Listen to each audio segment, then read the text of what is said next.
to News at Noon. Make sure you join Lawrence Capiti for Chicago Live over on Fox Local. And we hope to see you back here at 4. In the meantime, extend yourself some grace today and enjoy your Friday.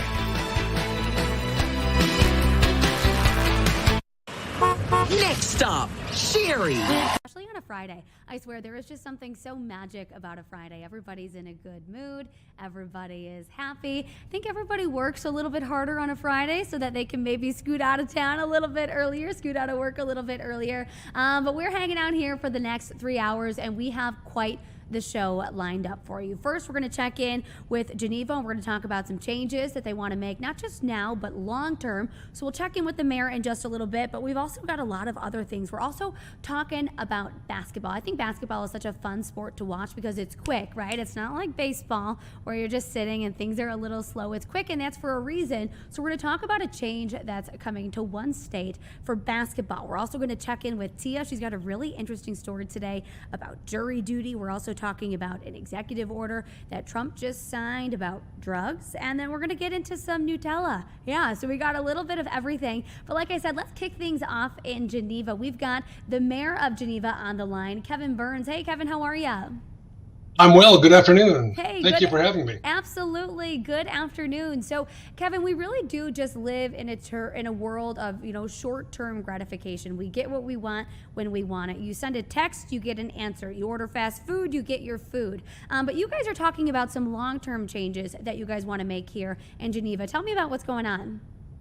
We are, and like most communities in Illinois, communities like Geneva undertake a program that we call the rewriting of our comprehensive plan. And that is as you indicated, a long-term compass as to what kind of community we want to develop, what kind of community we want to be, with the input of not only residents, but business owners, guests, and neighboring communities. So we are undertaking that process now, and we look forward to putting the report together so that it provides us that direction looking forward some 15 years. And it looks like this is the first time that this plan was updated since 2003. Is that right? So why is now the right time?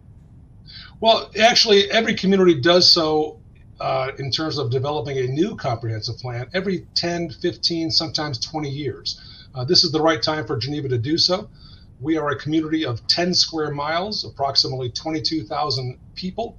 We have a vibrant economic center of town. We have extraordinary retail, restaurants, and industrial development throughout. But it's also a good time to step back, examine, refine, recalibrate, and review exactly what direction we want to take. Geneva really is vibrant. That's such a good way to put it. I absolutely love downtown Geneva, and I always walk on. You're always welcome. With a lot less money because those shops just sucked me in. I absolutely love Geneva. I checked the receipts today before coming on the call, so thank you for your contributions. Hey, anytime, and you welcomed me back, so I'll be back there soon. With this comprehensive plan, you guys really are tackling quite a bit. It looks like housing, transportation, economic development. Do you think that any one of those is more urgent than another, or if you can kind of rank those, how would you rank those? I would argue that you rank those together. In fact, they blend together. Folks who want to visit Geneva choose different alternatives, whether it's the train, the metro station, whether it's driving, whether it's biking, whether it's walking. Economic vitality relies on all three being consistent and being available and being accommodating. So while one is not any more important than the other, all three are critical. Yeah, absolutely. So I think, we can easily say that a lot has changed in Geneva, in our world since 2003. Things are looking a lot different now. Are there any challenges that Geneva is facing now in 2026 that it wasn't facing in 2003? I think the reality is that because we are a landlocked community, there is nowhere else for Geneva to grow physically. So we are now examining how best to maintain and sustain what we believe is a very special place. And with that, as you will know, come expectations from those residents who have lived here like I have for 53 years and those who are just joining us. So we want to make certain we get this right. And that's why the involvement of everybody who calls Geneva home, and those who work here and those who invest here, have an opportunity to comment as to what are the next steps to ensure that what we believe is a unique environment remains so. Yeah, and what are those next steps? I mean, you talk about being landlocked, so how do you kind of balance growth with affordable housing and with crowding? Well, it is a challenge. I will argue this, that our retail environment, our restaurant environment, want more people visiting all the time. And of course, we all do. That sort of excitement drives revenue, that drives opportunity, that drives interest. But you're right, the rising costs of housing is something that we grapple with all the time. The rising challenges of congestion is certainly another factor. And quite frankly, it's how does a community evolve in a sophisticated way while also maintaining what made it special in the first place. So a landlocked community has those challenges, I think, exponentially more than a growing community does. And that does lead me to my next question, because I was wondering that, you know, there are so many things that make Geneva just so special, so charming. So Right. how do you keep all of those charming aspects and also account for all of the growth that's happening? I think you have to very first and foremost engage with the citizens about why they chose to make Geneva their home, the businesses who invest their livelihood, their time and their talent into providing the unique shops and the extraordinary dining and entertainment opportunities, and come together and figure out the path forward. The comprehensive plan is in essence our compass or our GPS coordinates. And we want to make certain that all the voices who wish to participate can and do, so that when this plan comes to light, it reflects the personalities of all who live here, and it reflects the passions of all who want to make it remain a special place. Are data centers involved in that plan? Data centers are not. In fact, your listeners might find this interesting. Geneva owns its own utility. We are not on the ComEd grid. We are not on the Ameren grid. We are our own utility. We do not have the capacity to attract or support a data center. But that said, there are neighboring communities who do. And as you know, as other communities grow and achieve success, that also impacts Geneva in sometimes a positive way and sometimes a more challenging way, whether it be traffic, whether it be congestion, and all the other issues we talked about. Sure, sure. So you mentioned that this is all for, you know, the people who live there. How much influence right. do these people and these business owners have on this final plan? They have a significant amount of interest and they have a significant amount of leverage. A city council like Geneva's, all of 10 alderpersons and myself, do not have all the answers. And we seek those answers and those insights from the residents who call Geneva home and the business owners who operate here. Without their voice, without their input, we're simply casting a net and we have no idea what we're going to catch. So for us to do it alone is a mistake. That's why this is a broad and deep process that's going to take about a year. I think it's good that you're roping in these people, because if it's ultimately for them, well, who better to ask than these people, exactly. Right? Exactly. Are there any voices that you think maybe you haven't heard from or might be underrepresented in this that you're really hoping to hear from here soon? I can confidently say no, because I think most people who know Geneva well, certainly I'm one of those people, know very well that our residents and business owners are passionately involved in virtually all decision making. Does that mean that they, quote, get what they want or need? Not always, but the debate and the discussions and the determinations are always done publicly, openly, respectfully, and with honesty. And I look forward to that process, not only with the comprehensive plan, but also with also coordinating that, looking forward for the next 15 years. Yeah, Kevin, do you happen to look at any of your neighbors when you're doing something like this? All the time. Yeah, how does that We work? certainly do. It works out well. In fact, as you probably know, Geneva rests in between Batavia and St. Charles. We are the smallest of the three Tri-Cities, and it is absolutely imperative that each community examine the success and challenges of their neighboring community, so that we're not, quote, going it alone, or, God forbid, doing something that might impact the entire region in a negative way. So relationships with neighbors are critical, and those conversations occur all the time. In fact, neighbors from Batavia, Geneva, and elsewhere are participating in this comprehensive plan development, and that's essential. Wonderful, wonderful. So you guys have a big meeting coming up on May 7th. Tell me what that meeting is going to look like and kind of how that's going to go. The meeting is going to be held at Geneva Community High School. It kicks off at 7 o'clock. Geneva Community High School is the hub of our community, and we are hosting a meeting for anyone and everyone interested to share with us their thoughts about Geneva's future, their discussions, their interests, their passions, their curiosities of what we can do together to make certain that the Geneva we love remains the Geneva we love and respect moving forward, whether it be housing, transportation, development, the environment, general engagement, infrastructure, facilities improvement, on and on and on. How can you convince someone that maybe hasn't really been an active participant before that this would be something that really only benefits them and that you want to hear from them? How can you just like kind of push that final sale to them?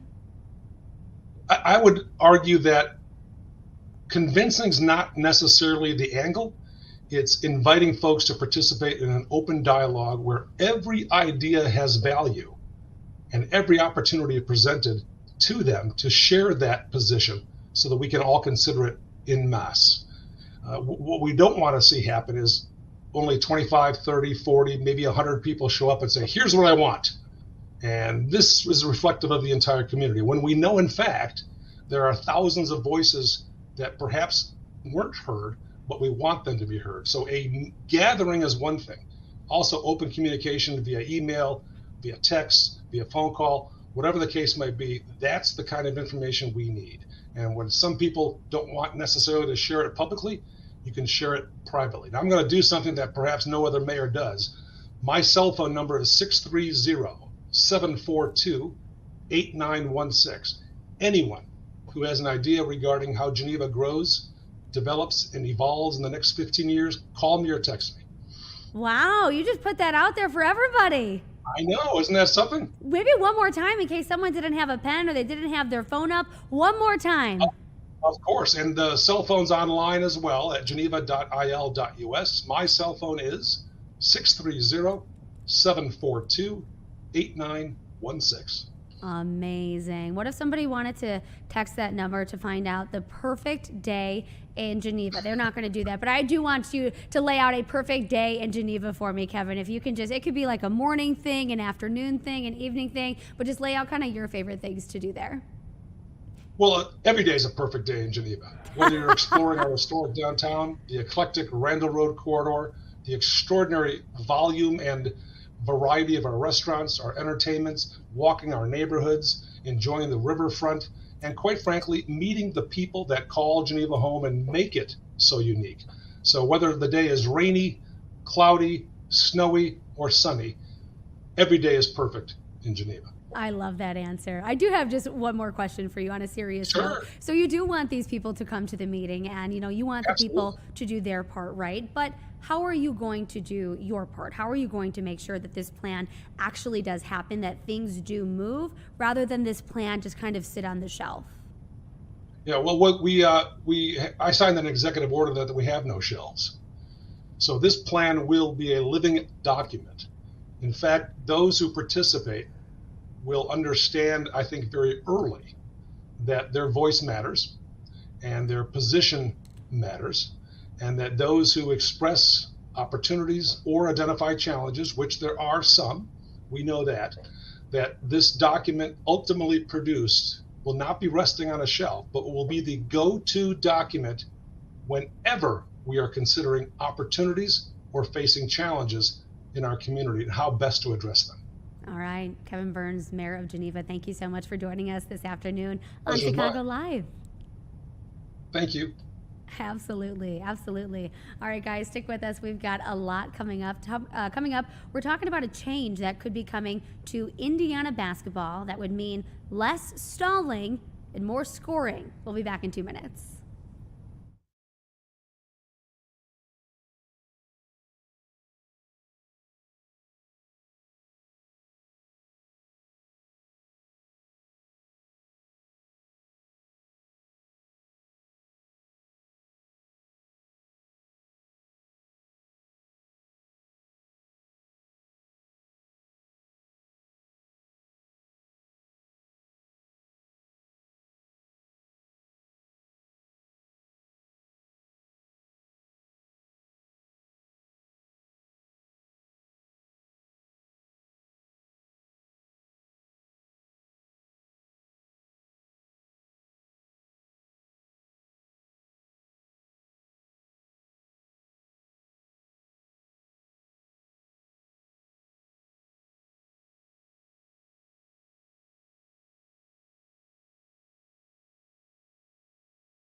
Welcome back. It is almost 1:19 on your Friday. Thank you so much for sticking with us on Chicago Live. We have been talking a lot about football leading up to this, tail end of the week and the weekend with the draft. Big news last night for Chicago, but we want to switch things up. We're going to talk about basketball, high school basketball. So let's bring in Indiana High School Athletic Association Commissioner Paul Neidig. Happy Friday, Paul.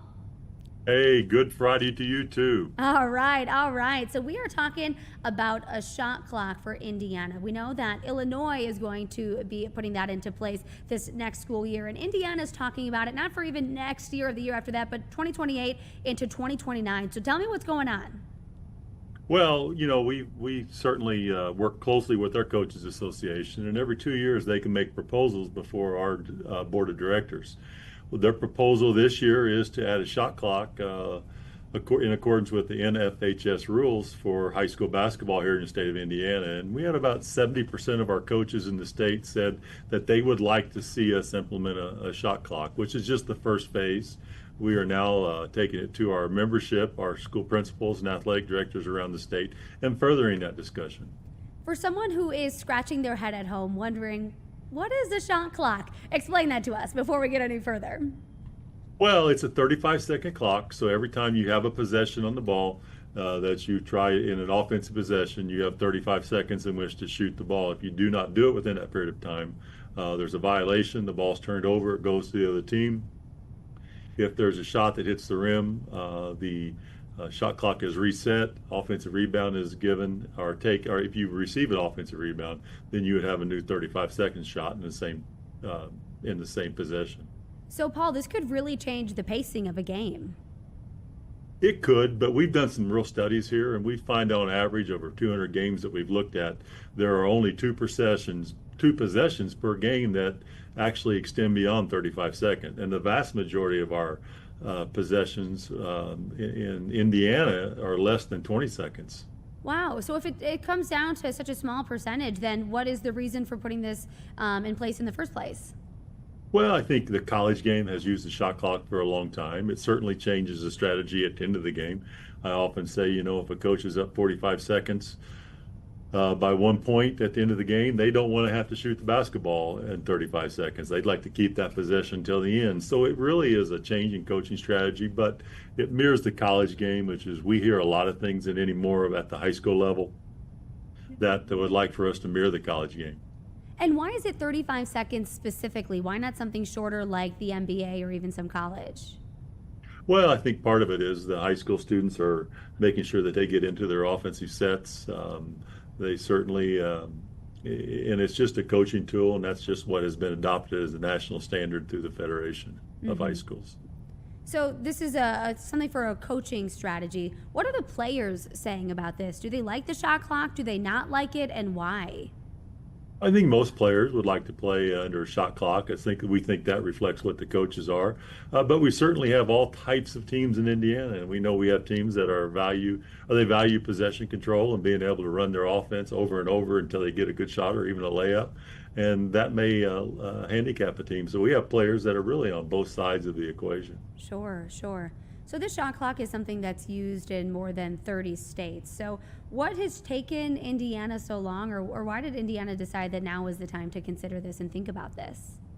Well, I think it's Indiana, much like Illinois, our basketball is tradition rich, and you have purists of the game that have grown up playing the game a certain way, and the shot clock wasn't part of that. And so change often takes time, and so it's always good to have these discussions.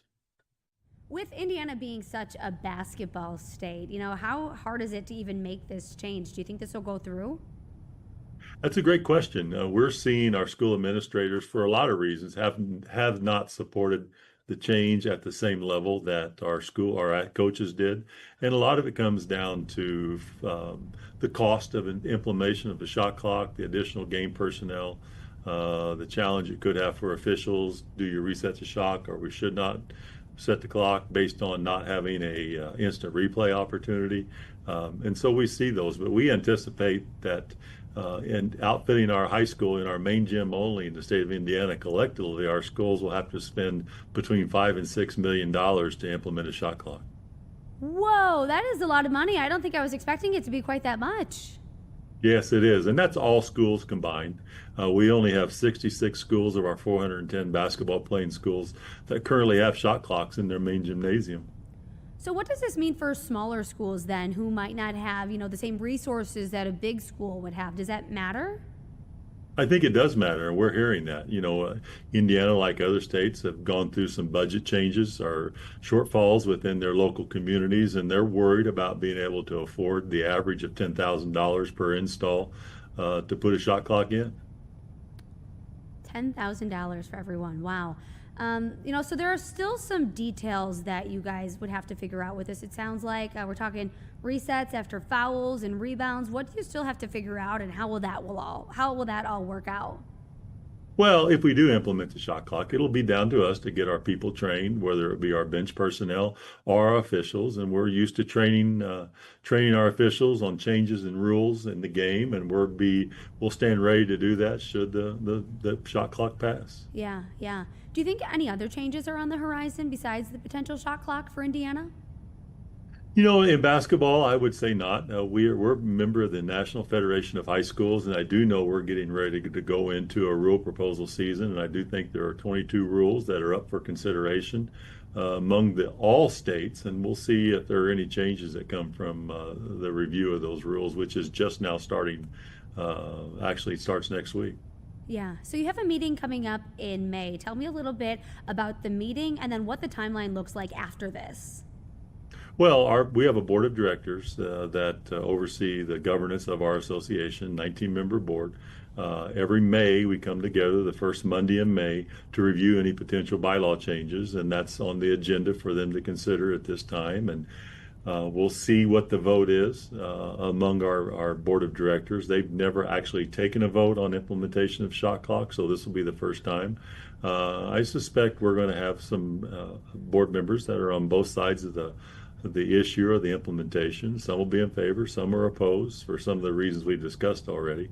But we'll just simply have to see how the meeting goes, and then if that happens, then we got a little time for implementation until we get to 28, 29. But schools will start down that path if it does pass. Yeah. Paul, we've talked a lot about players and we've talked a lot about coaches, but the other piece of the equation is the referees here. So what do you have to do to make sure that the referees would be ready for this change in 2028, 2029 if it happens? Well, we'll begin the discussion right away. And as we do our training, which we do on an annual basis, there'll be specific training on how to implement a shot clock. And we may even do some test events if schools have a shot clock earlier than 28, 29 if it passes. But we'll just have to wait and see if it does pass, and then we'll start planning appropriately to make sure that we are absolutely ready when it's time to implement a shot clock. Yeah. When that happens, I'm sure you would be out there on the court, Paul, just sinking those half-court shots. Yeah, that's not my game anymore. Many years ago, but not anymore. Oh, well, Paul, we really appreciate you coming on today. Thank you so much for your time. Thank you very much. Yeah, absolutely. All right, guys, stick around. We got a lot coming up. We are going to talk about a new executive order from the Trump administration. We're talking about pretty much everything from marijuana to psychedelics and how this could all change things when it comes to research and treatment. We'll be back in 2 minutes.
You guys, just when you thought it couldn't get any better, you know it, you love it, and if you don't love it, I don't think that we can get along. I don't think that we could be friends. It's Nutella. I mean, this stuff is incredible. You can dip your strawberries in it. You can put your toast on it. If you are just diabolical like I am, you can just get a spoon and just go right into the jar. So they've got a new partnership with Ferrero, and this is pretty cool because it's going to bring a lot of jobs here to the Chicagoland area. They're talking about a new flavor, so let's listen in now. Manager who actually runs everything you see around here and is making sure that we actually get all of the Nutella peanut out the door to Walmart and to everyone else around the country. Robert Poe, who will tell us what we do next. Thank you, Robert. Wow. Thank you very much. This is a very emotional event. First of all, I want to tell you that all the speakers who came up and down the stairs were holding the handrail. So we have here Marco Bigo is industrial manager of North America, so he was watching. So well done. Thank you very much. Anyway, before we do the ribbon cutting, allow me please to also thank everybody here. First of all, we have 2 senators, 1 representative, the mayor, Norma, thank you very much for coming, our Walmart partners, Michael, all the sales and marketing people, of course, and Chip, the impeccable Chip who organized all this. Thank you very much, Chip. Together with our team, so Gloria and her team and everybody, but for sure we need to really focus on our employees here. You guys have done an amazing job. The engineering team installing all this complicated equipment, but for sure making Nutella. So all these people with the blue smocks, and not only them, I'm really proud of you. Thank you very much.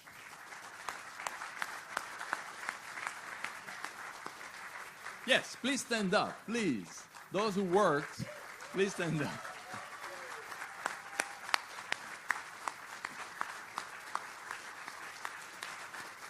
Well done. Thank you.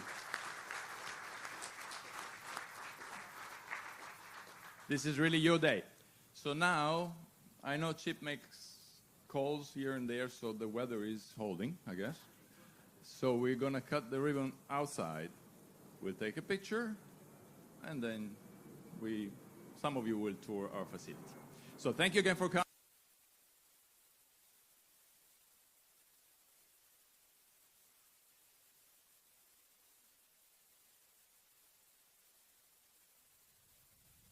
Really exciting stuff there out of Franklin Park. We're talking, like I said, a new flavor of Nutella, little peanut action in there. And of course, we're going to talk to them in just a little bit. They're coming on at 2:10 to talk about this. And it really is exciting because this is the first new flavor in 60 years. And just like I said, when you think it can't get any better, it doesn't need to be improved on. But hey, if we can get a new flavor, we'll take it. But like I said, really the impact in the Chicagoland area is huge. So we'll have them on at 2:10. I just wanted to bring you a little highlight, a little preview of what we're going to have later in the show.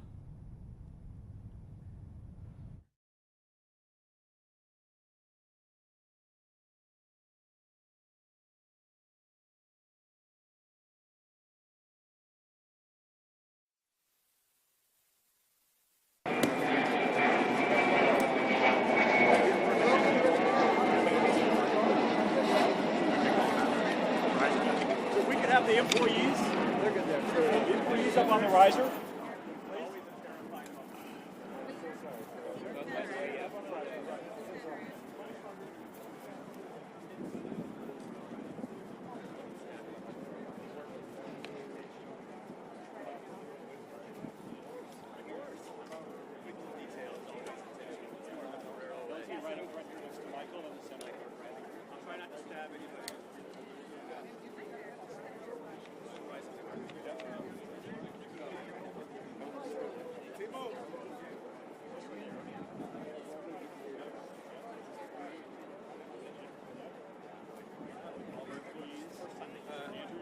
Okay. How are we doing here? We get our front line, then we can start attacking the other people's back. Okay. So far, they are pretty much there. Yeah. say no one for the defense. Yeah, Steve, be the edge guy. Be our edge rusher. Yeah, right about there. Yeah. Yeah, I just want to get the ring. It's on video. It's WGN this year. We can see everybody. Okay.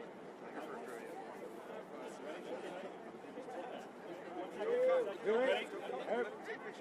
Looking over here? All right, good. We know this smile. I'm not sure. Ready? Yep. 3, 2, 1, go.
Welcome back. Happy Friday. Thank you so much for joining us here on Chicago Live. We want to bring in Tia Ewing today to talk about a story that she is covering. But Tia, before we get to your story, we are coming off hot off the heels, a story about Nutella. So I want to ask you, do you like Nutella, and what is your favorite way to eat it?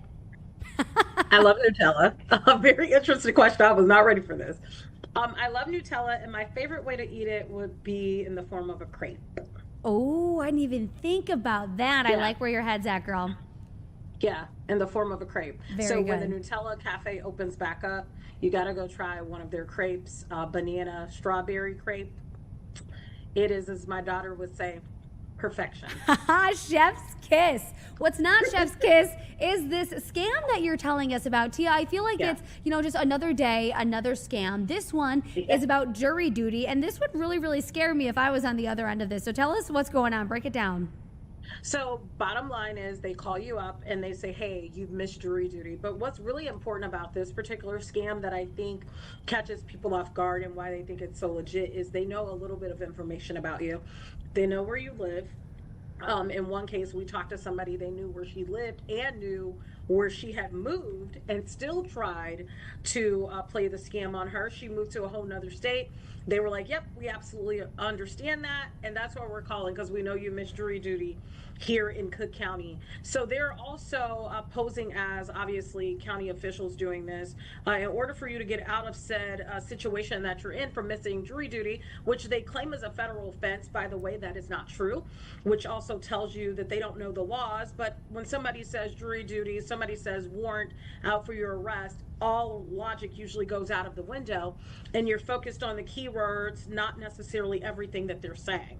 And so in this case, the person did not fall victim to the scam, but they said, hey, we're going to have you go to a local court near you where you will pay $75,000. And then after we vet everything is clear, everything is all good, we will give you that $75,000 back. Now, granted, she didn't have $75,000, but if she did, we know for a fact she wouldn't have gotten the money back. Two things that are very apparent to me, and maybe it's because I'm in this industry and I'm already jaded about people that call my phone and I don't have their number saved. I already, when I heard the voicemail, two things I noticed, actually three things I noticed right away. The person on the other end is faking a Southern accent. That's one thing. Also, the call sounds like it's made in a submarine because it sounds like one of those long distance calls from another country, and it sounds like it was really difficult to get that call made to the U.S. to begin with. And then third, there's a lot of awkward pauses in the call, which makes me think that their voice is being transcribed to sound legit. I think they probably sound like somebody completely different, and what's happening is they're talking slow so it can be picked up in whatever AI software that they're using to convert their voice and what they say. Also, one thing that I noticed, at least with one of the voicemails that they left her last name, very common, easy to say. They messed it completely up, and it's not one of those last names where it's like mine, where people call me Ewing, literally like you and flapping a wing. No, her last name is Keating. That should be pretty easy. They called her Kichi. So a lot of things that, if we really pay close attention, we know something was up. And by the way, if you miss jury duty, the Cook County Sheriff's Department would never call you. If you notice, anytime there's anything with jury duty, you get it in the mail. Same thing. Nobody would ever call you. But what I was talking to the Cook County Sheriff's Department about is, if you do get one of these calls, reverse it on them. If you do happen to get the call, maybe you're trying to vet if it's legit, say, hey, wait a minute. You say you work for the Cook County Sheriff's Department. What is your badge number? Oh, let me go look that up. Oh, you're calling from, is there any other detectives around? Is there a sergeant that I can speak to about said issue? Hold on a second. Let me get somebody else on the call. She tried to do that, and the person was like, no, don't get anybody else on the call. So there's a lot of things that, if we were to look closely, we would see that this is a scam, but we really want to put it out there because just searching the internet real quickly, a name that was used in the scam. Hold on, I want to go back to it real quick. There was a name used in the scam, and I was able to find out just from a quick Google search that same name had been used in a similar scam in Wisconsin back in December of 2025. And it was literally the same name. I think his name was like Sergeant Wayne, someone, same scam used in a whole nother state, whole nother city back in December of 2025. So I think they're preying on two things here. I think they're preying on youth. So people on the younger end of things and people that are older that are not really as savvy. I think youth in terms of not being maybe as savvy with the legal system, they're preying on people like that. And then they're preying on the older generation who may fall victim thinking, oh my goodness, I missed jury duty, may think the call is real and, may not be as quick on their feet to spot AI. Especially the fact that this sounds like an AI call, and that's who they're preying on. There have been people that have fallen victim to some of these scams, so many in fact that we don't have an exact number within Cook County or Illinois proper, but this is something that we want to make people aware of. So we will have a full report coming up in the 4 o'clock hour and the 5 o'clock hour on Fox 32. Tia, when you said the line about them sounding like they were in a submarine, you got a chuckle out of me and Jim, our producer over here. That was a good one. It's true. But I think what makes it so just nerve-wracking is that when somebody calls you and you're talking to them in real time, it's a little bit more nerve-wracking because you're like, you don't even have time to think and to really say, okay, wait, is this a scam? Is this not? I feel like when you get a text message or when you see an email, it's easy to say, oh no, that looks fake. But when someone's calling you on the other line, it's a little bit more scary. I agree. But for me personally, I don't answer my phone if I don't know your number. That's me. And if you do happen to catch me and you start talking some crazy stuff, I slam it. Well, you can't slam a cell phone the way you used to with the old school phones, but you get hung up on if you call me. One thing I will say that people should probably know about this scam is they don't stop calling you. So even after you've hung up on them, you've identified them as a scammer, they don't stop calling. They've called this one young lady every 6 weeks like clockwork ever since she answered the call. And I have noticed that personally, when in the past I have taken scam call numbers, they'll just duplicate another number and keep calling, because if they ever get you on the phone one time, they feel like they can either duplicate them calling you again like another scam, or sometimes they use your voice in the same way that you're listening to this voice that doesn't sound real. They will take your voice and duplicate it to be used in a scam. And so in our case, the young lady that we spoke to is under the impression, because they had her repeat back the warrant number, she's under the impression when she did that, they wanted her to talk slow, and she's under the impression that they recorded her voice as well. So there's a lot of different layers to this, and with AI, it's just going to become more complicated. The sheriff official that we talked to said at this point there needs to be, on a federal level, possibly legislation to really address this, because there are people being scammed left and right. This is just one scam that we're talking about, but we know there are billions of scams out there. That is for sure. I feel like rule of thumb, just if you don't recognize the number, if it's important enough, they will leave you a voicemail. Tia, thank you so much. Tell them to have a great day. Don't call me ever again. Or say, hey, I'm watching you. I can see you right in your office with all the other scammers that's sitting in that office with you right now. Ooh. Play that back on them and see what happens. They won't call you again. You don't mess around. The FBI. I guess that's a lie. You can't say that, because then you'll be forging a position that's not true. But you can say, hey, I'm a detective and I'm going to be researching you next. I'm going to be coming to get you. If I get a scam call, I'm sending it to Tia. Thanks. We'll see your report at 4 o'clock. Bye-bye. Bye. We're going to take a 2-minute break. We'll be right back.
Welcome back. It is 1:51 on your Friday, and we are cruising right along.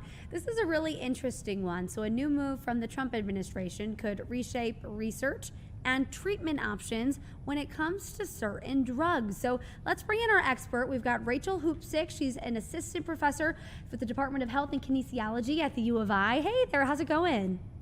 Hello, hi, thank you for having me on today. Thank you for being here. So talk to us about this move. We're talking marijuana and psychedelics.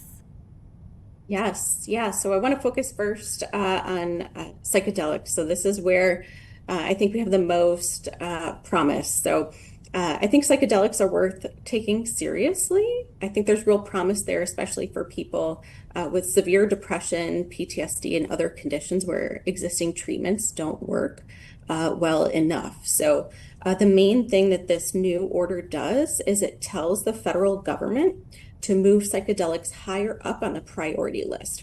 So it tells the Food and Drug Administration, the Drug Enforcement Agency, and the Department of Health and Human Services to speed review, support research, and create a pathway for some patient access. So it is important, but I won't call this order groundbreaking. But what it does do is it signals that psychedelics have moved into the mainstream medical conversation, and that matters. What do you think this move means? I mean, we've been talking about psychedelics in this space for a while now, and this has finally happened. So what do you think that signals? Yeah, I think because we have a lot of people with serious mental health conditions who are not getting enough relief from the treatments that we already have.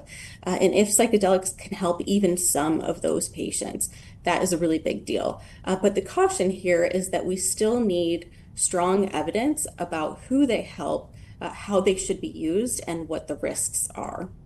And what about marijuana? The scheduling was just changed, so let's talk about that and what that means for people. Yes. So marijuana was just moved from Schedule 1 to Schedule 3.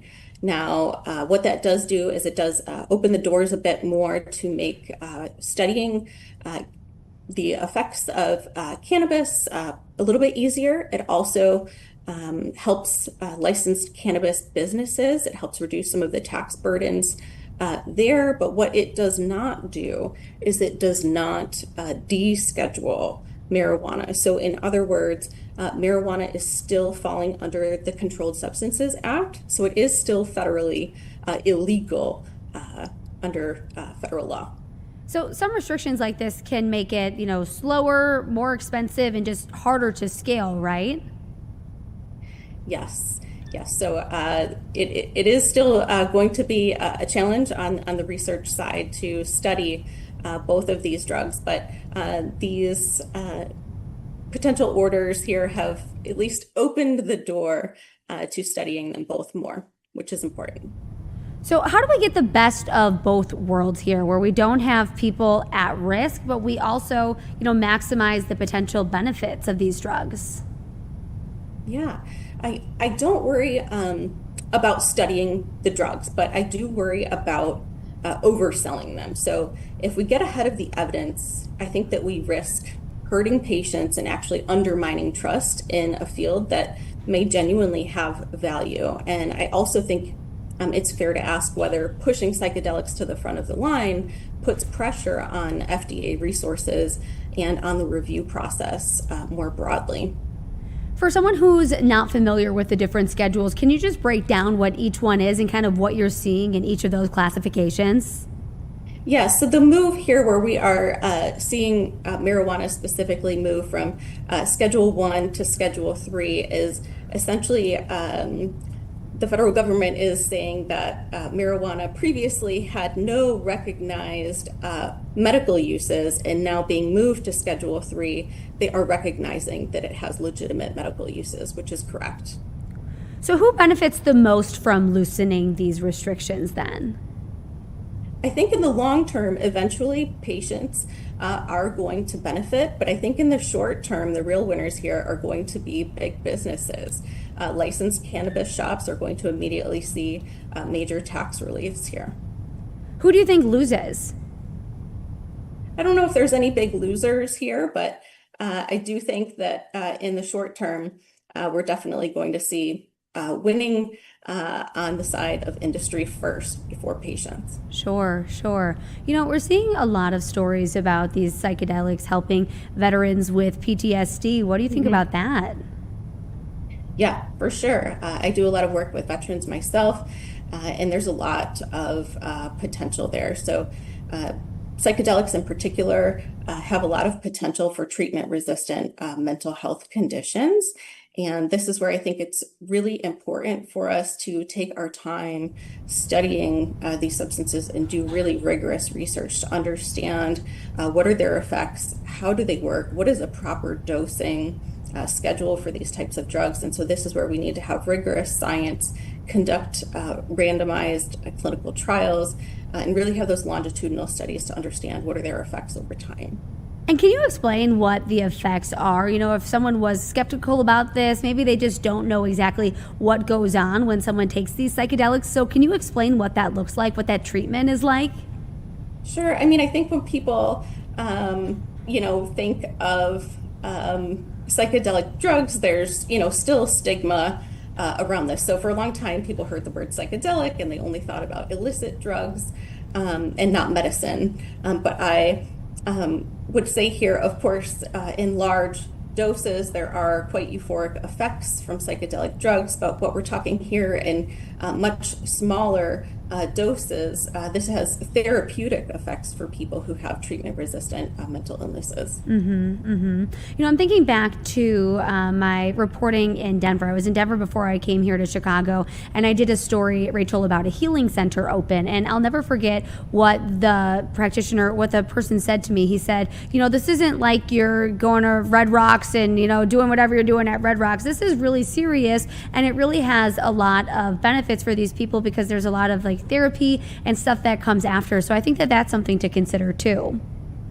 Absolutely. I think here the bottom line is that psychedelics may have real medical potential, and that is exactly why we need careful, credible research. And so this order may help move that process forward, and that is excellent, but we should be careful not to confuse this momentum with proof. Sure. Is there anything else we're missing? Anything else you want to make sure that we talk about today, Rachel? I would just say we need to stick with this and keep the momentum moving forward. So this is a great signal that there is support in the White House to move this forward, but this is just the beginning of the process, not the end. So we need to keep moving forward on this front. Okay, thank you so much for joining us. Have a great rest of your weekend. Excellent. Thank you for having me. Absolutely. All right, stick with us, guys. We are going to take a 2-minute break, and then we are going to be right back, and we are talking Nutella. It's coming. We've been telling you about it. It's coming.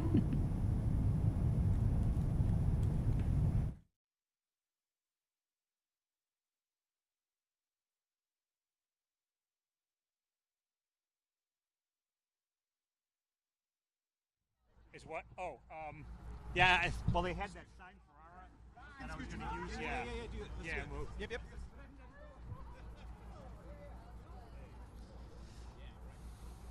don't you come up a little bit? Come up. Yeah, and just that way a little bit. Perfect, right there. All right.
just when you thought it couldn't get any better. How do you improve perfection, right? We're talking Nutella, and we're talking a new flavor and a really exciting partnership that's going to bring a lot of opportunity to the Chicagoland area. So let's bring in Seth Gonzalez. He's the Senior Director of Marketing for Nutella. Hey there, Seth.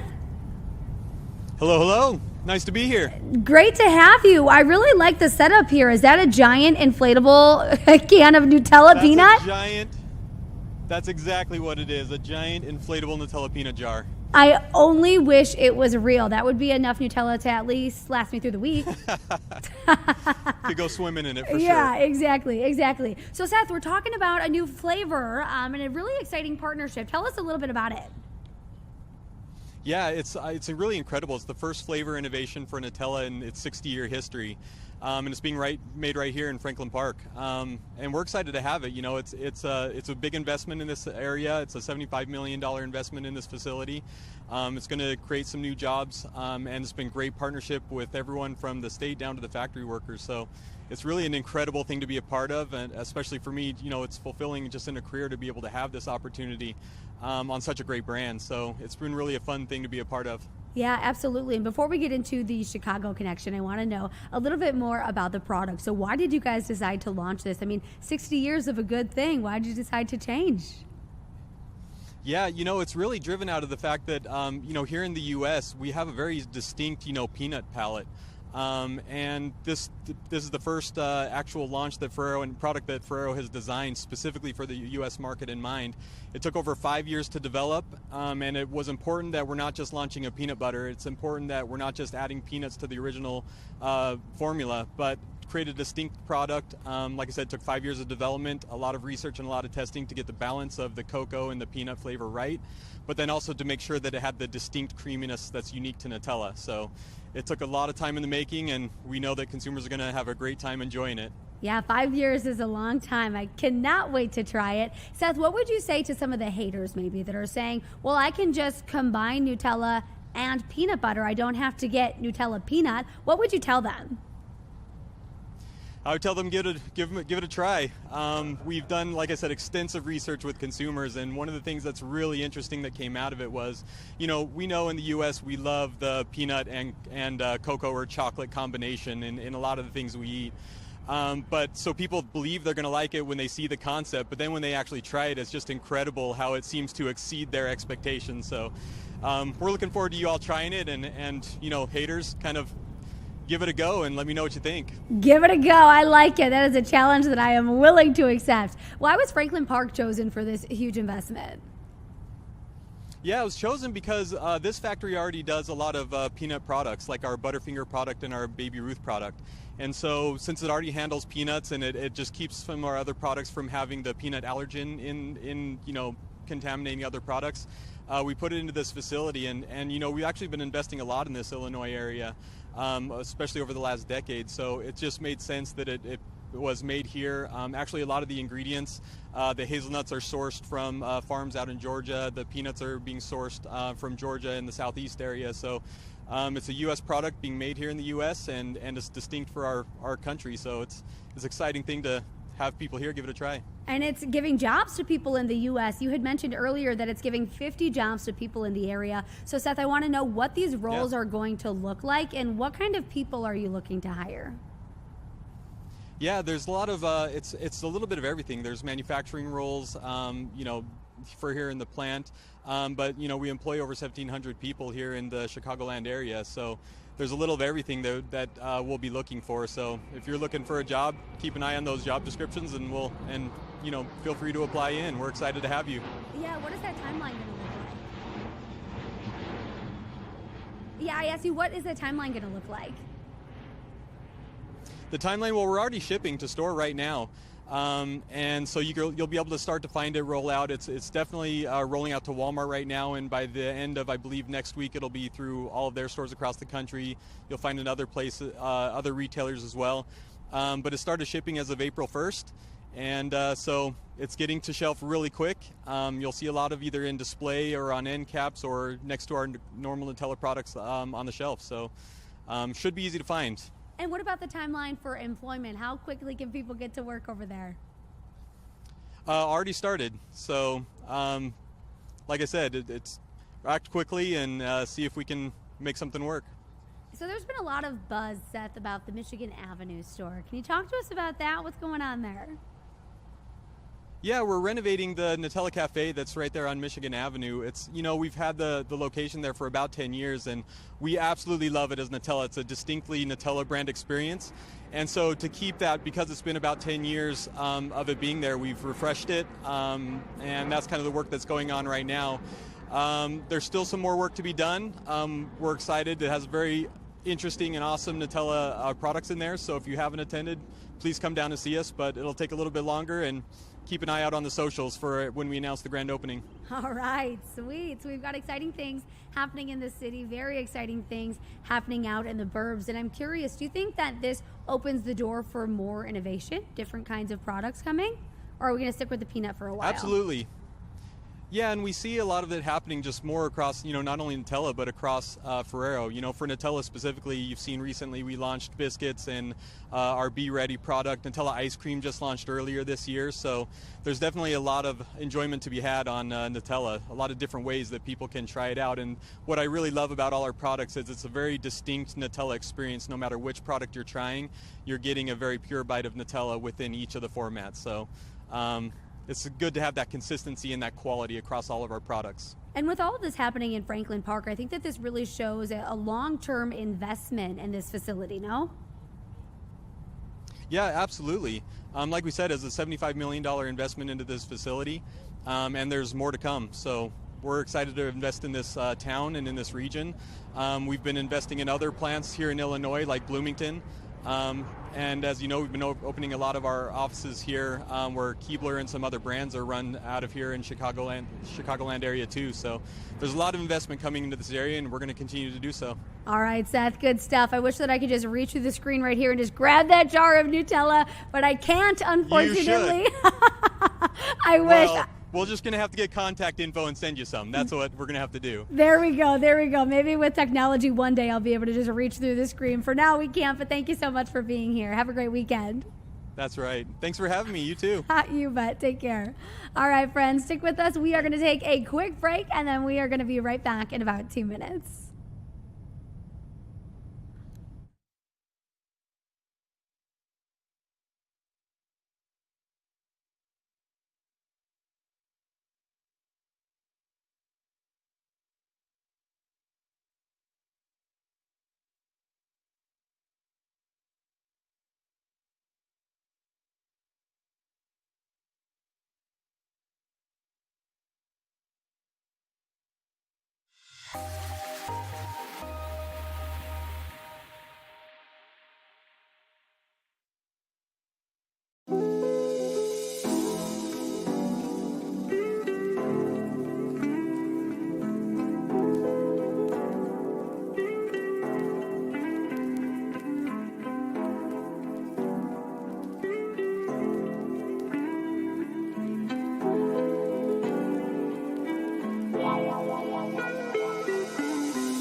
Welcome back. It is 2:13. We've had all sorts of stories for you today, from sports to sweets to serious stuff to scams. We're kind of all over the place, not just in Illinois, but of course our newsroom is always tracking stuff all across the country. So we want to bring you to Louisiana. We have an update for you after the shooting at the mall yesterday that killed one person, a 17-year-old, and injured 5 others. We have officials speaking right now, so let's take a listen.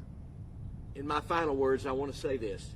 The days of treating gang activity like a social symptom are over.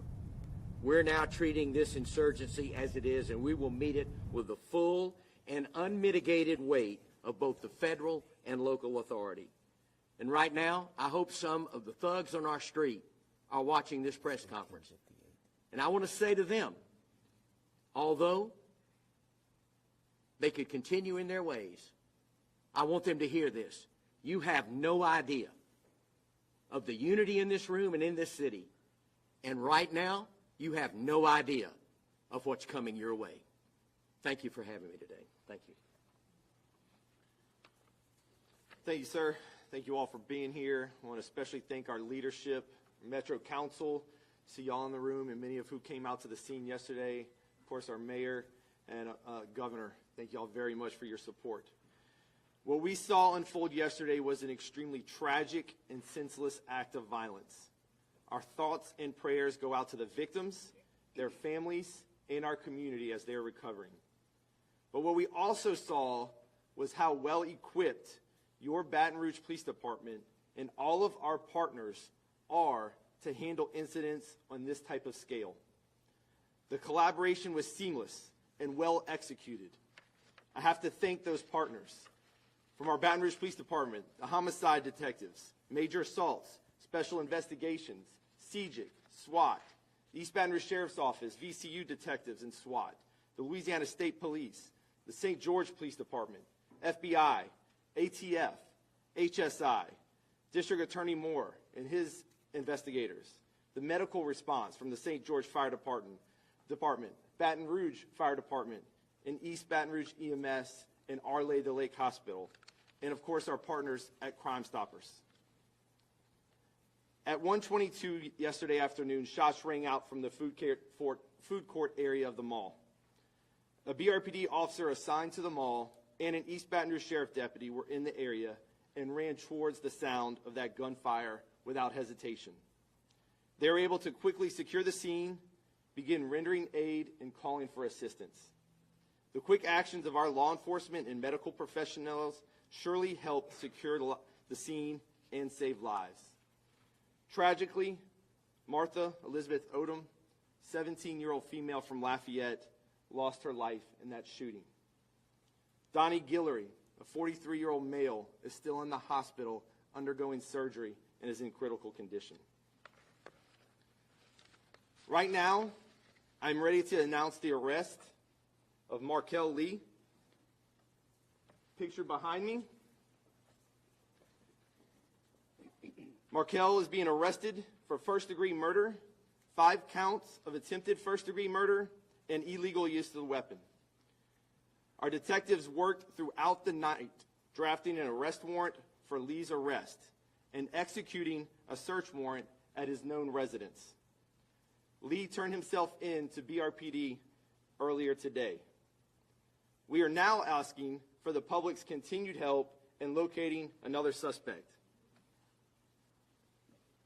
See if I can get that up.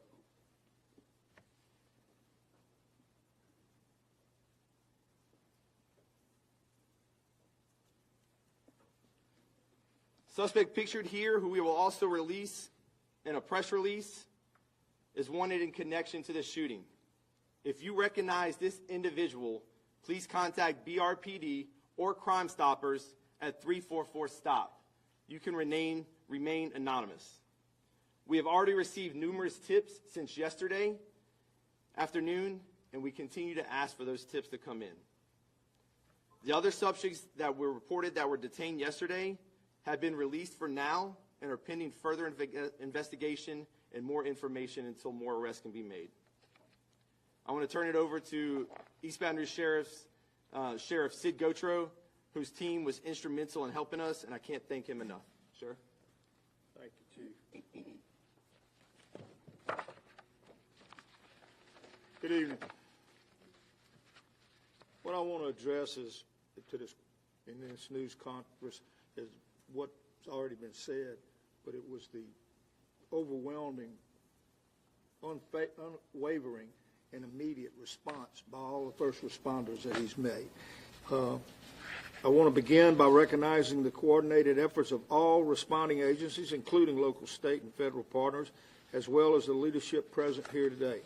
Incidents like this require a uniform response, and what we saw was exactly that. Agencies working together seamlessly in one shared priority, protecting lives and restoring safety. At the time of the incident, we had a community policing deputies who were working nearby. Actually, one was working in Dick's Sporting Goods, which was directly across from the food mart, and that's why us in Baton Rouge City were right there, had deputies and officers right there.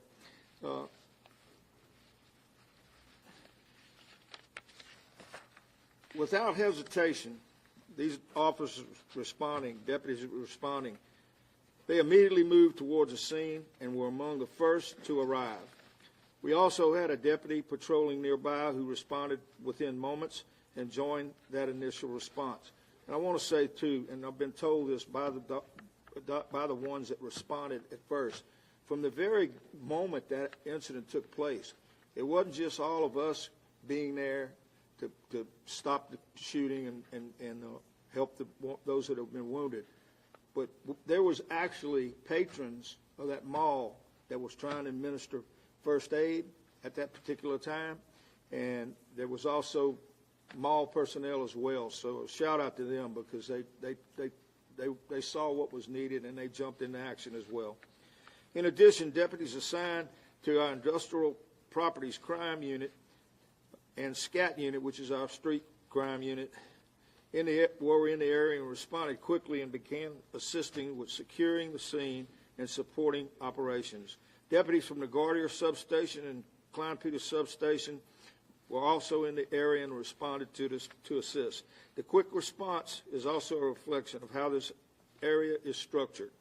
While most of the mall property is within the city, the anchor stores and their parking lots fall within our jurisdiction, the Sheriff's Office. Because of that, we maintain a presence in and around that area, and our deputies were in position to respond immediately. They did not wait for to be called. They heard, and they moved towards the danger. Within seconds, our personnel were on the ground, entering the area, rendering aid to the victims and assisting with evacuations. They didn't wait for direction. They saw and heard a threat, and they acted. That's what first responders do, and that's exactly what this community saw yesterday. Our deputies arrived. They encountered civilians and male employees, which I already said, who are already rendering aid and assistance. We are grateful, once again, I'll reiterate it, we were grateful for the courage and willingness to step up to help in a critical moment. As additional units arrived, East Baton Rouge Sheriff's Office deputies helped establish a perimeter and began coordinating efforts to secure the scene and protect the public.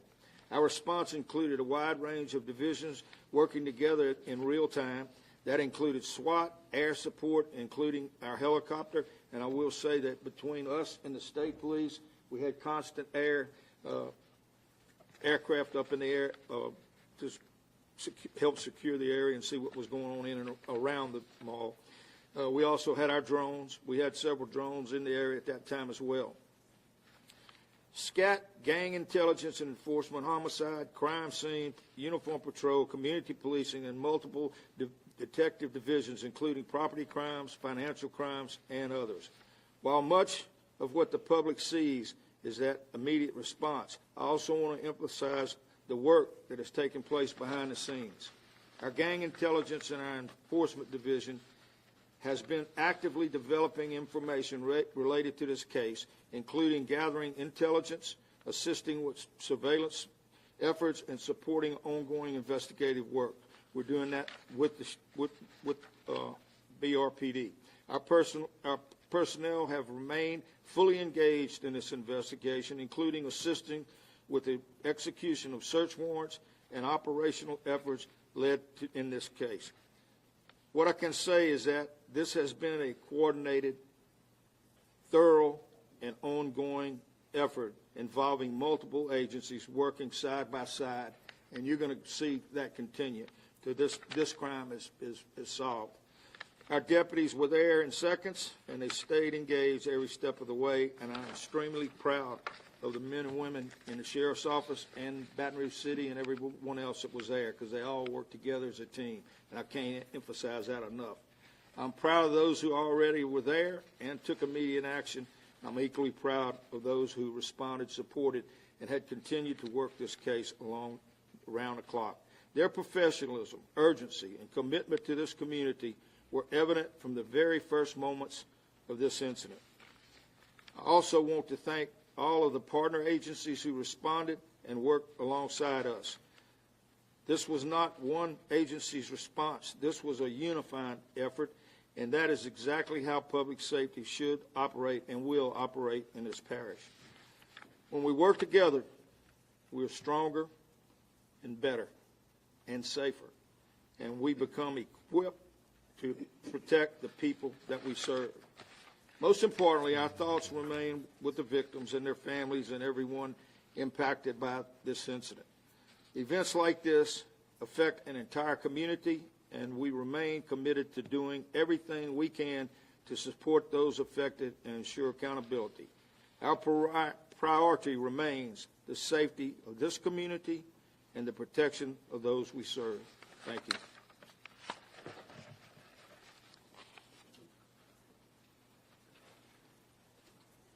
So, good evening. So no parent should have to take their child away, whether they live here or not, or live somewhere else, in a black bag. I cannot imagine this family picking up their lovely child and bringing them home with due respect, with a procession, bringing them back to Lafayette, their hometown. That must, I just can't imagine the feeling that a parent has to go through with that. No parent should bear that. No parent in Baton Rouge should bear that from any gun violence. This one surely is close because it happened yesterday, and it's close to home. It is different than others, but it is still violence, and it's one that we cannot stand for. My condolences to that family. Prayers go out to the family young man in the wheelchair who suffered some extremely serious injuries. He's recovering, having head surgery, probably will have more. Can't imagine what he is going through than the others that were affected, and those just all around that saw what happened in a mall where you're there to enjoy yourself on a spring day. So a few things I want to say. You wouldn't believe I have the opportunity to be the DA and to be around these men and women, but it's mainly the men and women that are behind your cameras that you're not seeing. It's the guys in uniform, it's the guys in the coats and the ties, it's the guys that work their tails off all day, all night, and you never see it. And it's from every agency. I don't care whether they're local, federal, state, district attorney. If you were here yesterday until 2 o'clock in the morning when the search warrants were going through, when you saw these men and women working their tails off to try to get to justice for these families and for the community, it makes you feel good during an extremely bad time. And I've had the fortune to see that happen time and time again. Baton Rouge is a unique place. We have our own problems, but I can tell you, as speaking with the governor for an hour earlier today, we have a completely different situation than in Orleans. Our teams, federal, state, local, you name it, all work together here. We do not have any issues that other places have across the country. That is not an issue for us. And I'm really proud of that effort. We have the honor of speaking for a child who lost her life because she can't speak anymore, and the district attorney is the one that gets to speak for that child who can't speak. I want to caution you, however, these men and women that are working this case, it is very difficult, very arduous, and very... So you were just hearing from Louisiana officials after a shooting yesterday at a food court at a mall. We know that one person is dead, a 17-year-old, and 5 were injured. So they had some really strong words that they shared in that press conference. They said that the thugs are on the streets. If you're watching this, you have no idea the unity in this room, and you have no idea what's coming. Well, someone was charged in this. They announced charges for Markel Lee. Apparently, he turned himself in this morning. He's now facing quite a few charges, including 1 count of first-degree murder and 5 counts of attempted first-degree murder. So that's one person that's been charged, but they still are looking for one more suspect. They shared his photo. They said that if anyone has any information, to reach out, and you can remain anonymous. But again, they have now charged one person, a 17-year-old Markel Lee, 1 count of first-degree murder, 5 counts of attempted first-degree murder. So that's something that we're following today. But we are going to take a quick 2-minute break, and then we'll be right back.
Welcome back. Thank you so much for sticking with us on Chicago Live, kicking off your weekend with us here. If you're joining us, I really can't think of any better place to be on a Friday afternoon. So thanks so much for hanging out as I'm looking out the windows here at the studio. It's buzzing. The people are ready. People are already out and about enjoying the day. I was out there a little bit earlier, and it really is just such a comfortable day out there. You know, we've had a couple really muggy, kind of sticky days this week, and today has just really been a dream. So I was enjoying that today because I know it's going to get a little bit cooler throughout the weekend. And throughout the show, we've got quite a bit coming up for you on a Friday afternoon. We're waiting on our next guest. We're going to talk about a proposed passenger rail. It's going to go from Chicago to Valpo, so that's really exciting. It looks like it's going to bring a lot of jobs. We're talking 1 million jobs with the whole connected rail by 2040, so that really is a big opportunity for a lot of people. And it reminds me of the story that we were just talking about over with Nutella, you know, bringing 50 jobs to the suburbs here in Chicago. So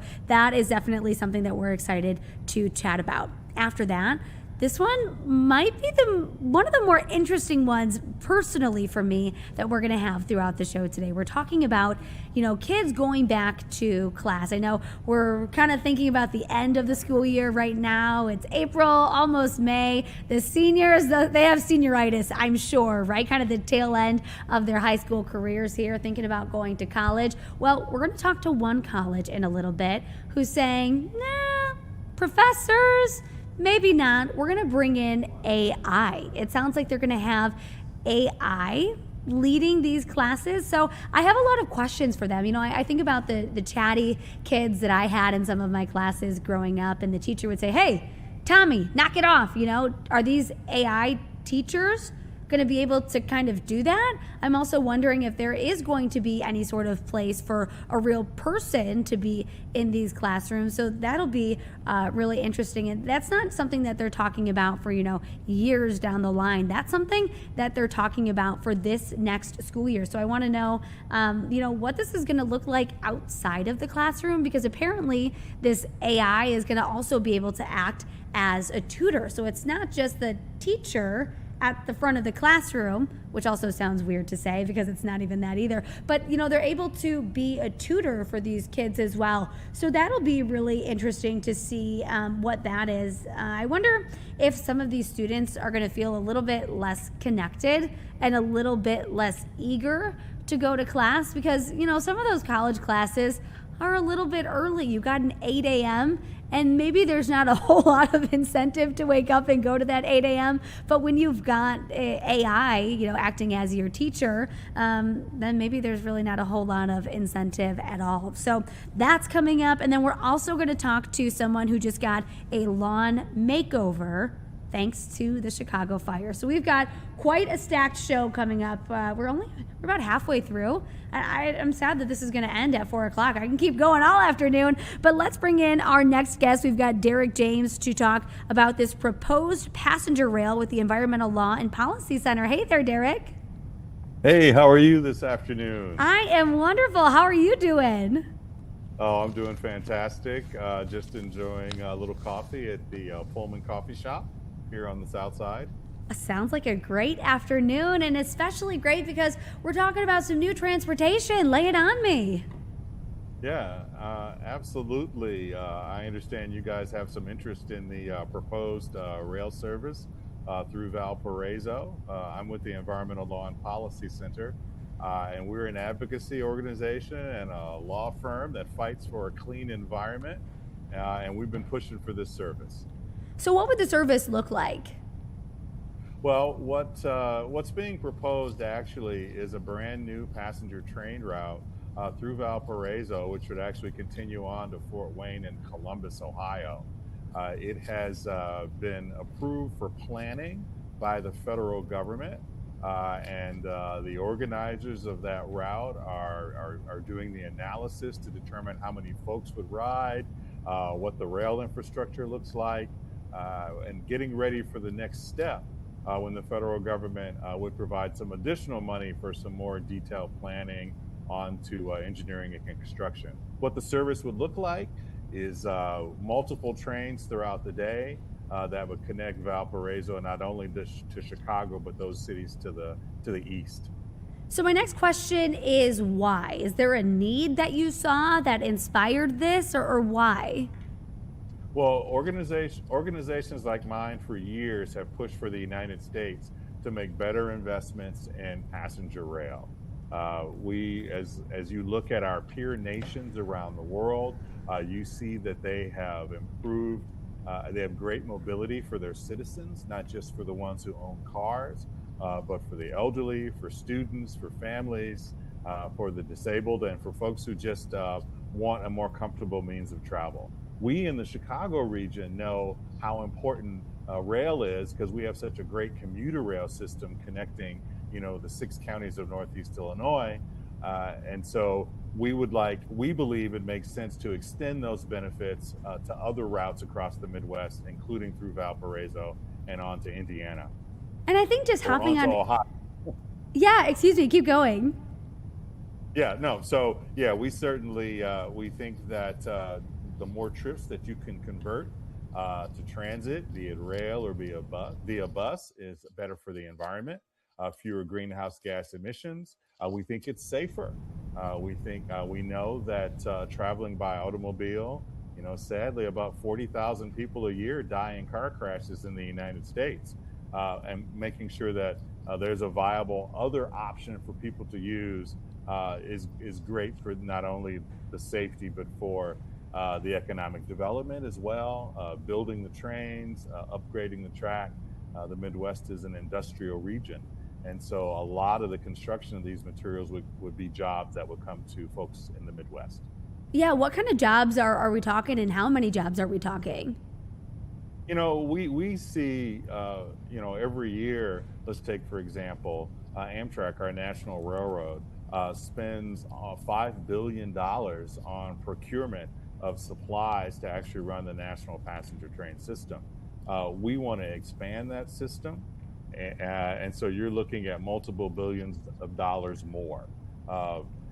Hundreds of thousands of people work in the rail supply industry at companies like LB Steel in Harvey, Illinois, which built the wheel sets for the high-speed Acela trains used on the East Coast. There's a seating company in Chicago whose name I can't remember, who makes the seats for the passenger trains. You've got Allied Signal, which makes the crossing gates and lights that keep us safe. So yeah, we're talking about industrial jobs, union jobs that pay really good wages. Yeah, I'm sure people are very excited about that, and people in general are pretty excited about this, especially in Northwest Indiana. Tell me a little bit more about what the people are saying. Well, we spend time, my organization spends time in the legislature down in Indianapolis because we think, we know that in order to advance this route, that the state is going to need to kick in some investment.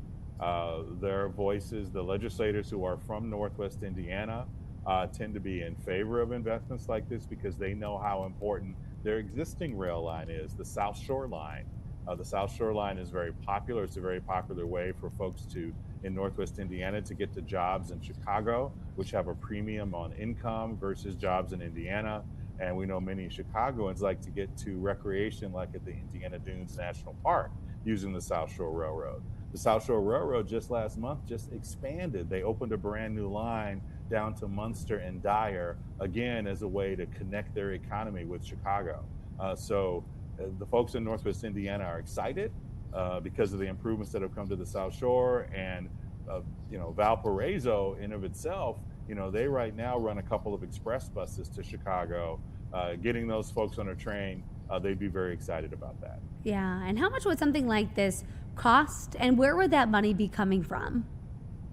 The planning process, which I talked about at the beginning, is really starting to sort of scope out what the cost would be to actually develop something like this. I can tell you that, the federal government about 5 years ago passed something called the Bipartisan Infrastructure Law, which had $66 billion in it to expand passenger rail service all across the nation. So this service would just be one part of that, and that would really be just a down payment. Costs not yet known, yet to be determined. That's what this planning process is to figure out. Sure. Something that might be able to help out with that cost is if there was already some sort of infrastructure that was already in place. Does that exist right now? Yeah, the plans for improved passenger rail in the U.S. rely primarily on the existing railroad infrastructure. The sponsors of the service, like the state of Indiana or Illinois has some projects as well, rely upon partnerships with our existing freight railroad network. So those have to be done in partnership with our freight railroad partners, which will very likely require some additional investment in their rights of way so that the passenger trains can move quickly, stay on time, and get around the freight trains. Sure. Yeah, in the case of Valparaiso service, that railroad infrastructure already exists. And I think just to wrap things up, Derek, I mean, taking the train really is an experience. To me, you got to get from point A to point B. Driving seems a little bit more like a chore, but taking the train, that's the whole experience. Hey, I grew up traveling by rail. I think that's why I sort of focused my career expertise on the industry. I think that, our neighbors throughout the Chicago region who ride Metra, who ride the L, realize that if you've got a good quality rail service that can get you to where you need to go, that's certainly preferable. I mean, it's our secret sauce in the Chicago region. One of the reasons that downtown Chicago is one of the premier business districts on the globe is because we have a good rail service feeding us. So we've definitely hit some speed bumps lately after the pandemic, but it definitely is a basis for us which to launch and to return the loop to its preeminence. So other cities want what we've got. Yeah, that's right. And before I let you go, you said that you were drinking coffee there. I want to know what's in the cup. What do you got going at 2:43 in the afternoon? It is, you know, I'm kind of on a diet, so I'm avoiding sugar. It is straight black coffee. So I'm just going to have one cup because I don't want to be up all night. Good stuff. Well, thank you so much, Derek. I love it. I hope you enjoy that cup of coffee. I was told that if you enjoy black coffee, that's the best. It's the easiest because you don't have to, deal with all the cream and sugar. You got to see if the restaurant that you like has what you need. You just drink it straight and then you're good to go. I love it. Derek, thank you. Thank you. All right, friends, we're going to take a quick 2-minute break. Thank you so much for sticking with us. We'll be right back.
Well, look who we got here joining us on a Friday. Yeah, right, yeah. Thanks for being here, Mark. It's awfully nice to be here with you. Yes. We're normal tag team partners on the weekends quite often. Yes, so, you know. We've been tag teaming on Sundays, which has been amazing. And now here we are on a Friday before we tag team Saturday. We're coming at you together Saturday this weekend. You know what? If you got peanut butter and chocolate, why not put it together more often? That's what I'm saying. So you were watching earlier when we had the Nutella segment. Did you know that Nutella has a new flavor? No, what is it? Peanut.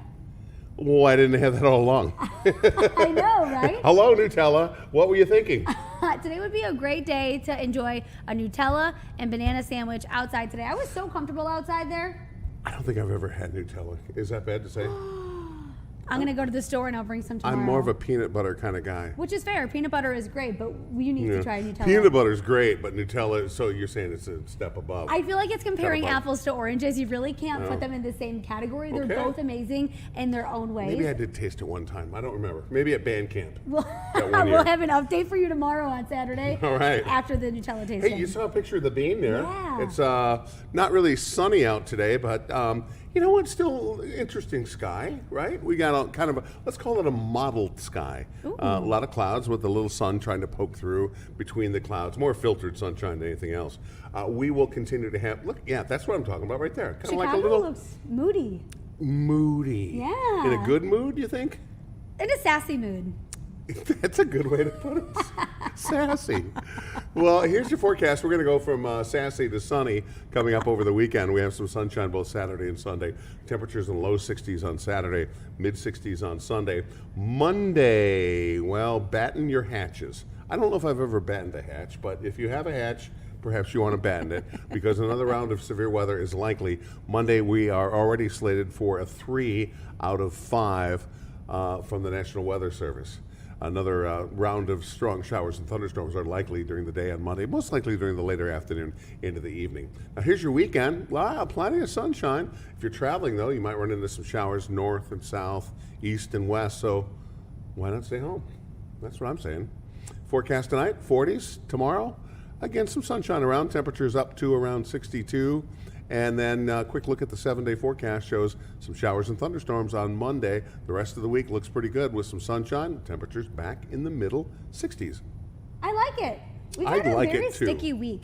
This week, sticky? I felt sticky and muggy this week. Wait till August.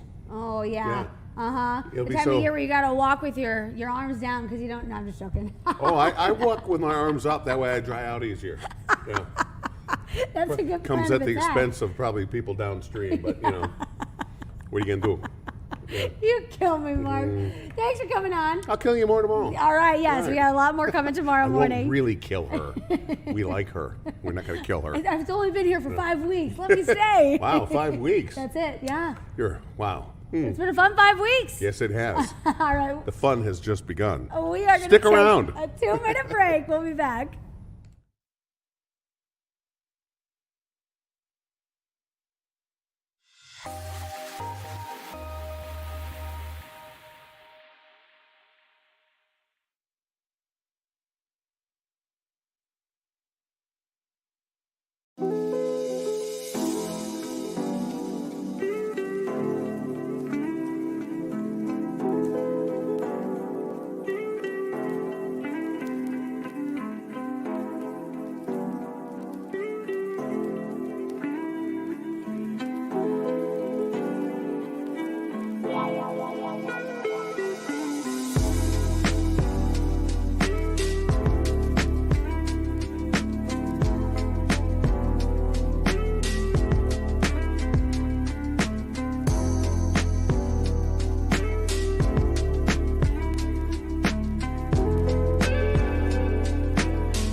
Well, what if your next college professor isn't human? Wow, 2026 is a wild time. Science and technology is just so cool. I'm pumped for this segment. So let's bring in our next guest. We have Dr. Grace Alexis, the Chancellor of Generations College. Hey there, how's it going?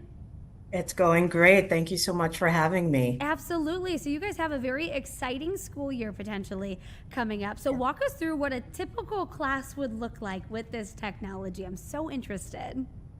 Well, we're incorporating AI into the fabric of everything that we do at Generations College. It's two different segments of it.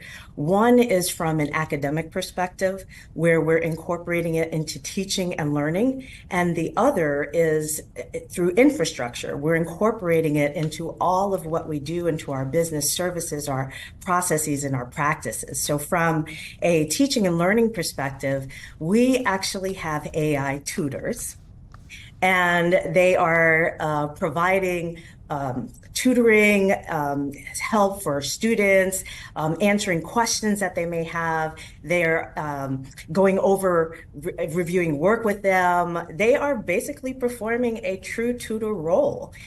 We also have AI avatars, and our instructors are not being replaced by AI, but they are being complemented by AI. So we may have an avatar, someone who looks just like me or you, teaching the class. So AI is changing things. You know, it's a really exciting time at Generations College and elsewhere. Wow. So I'm just trying to wrap my head around this. So it sounds like human professors do play a role in this model still. It's not just the AI avatar?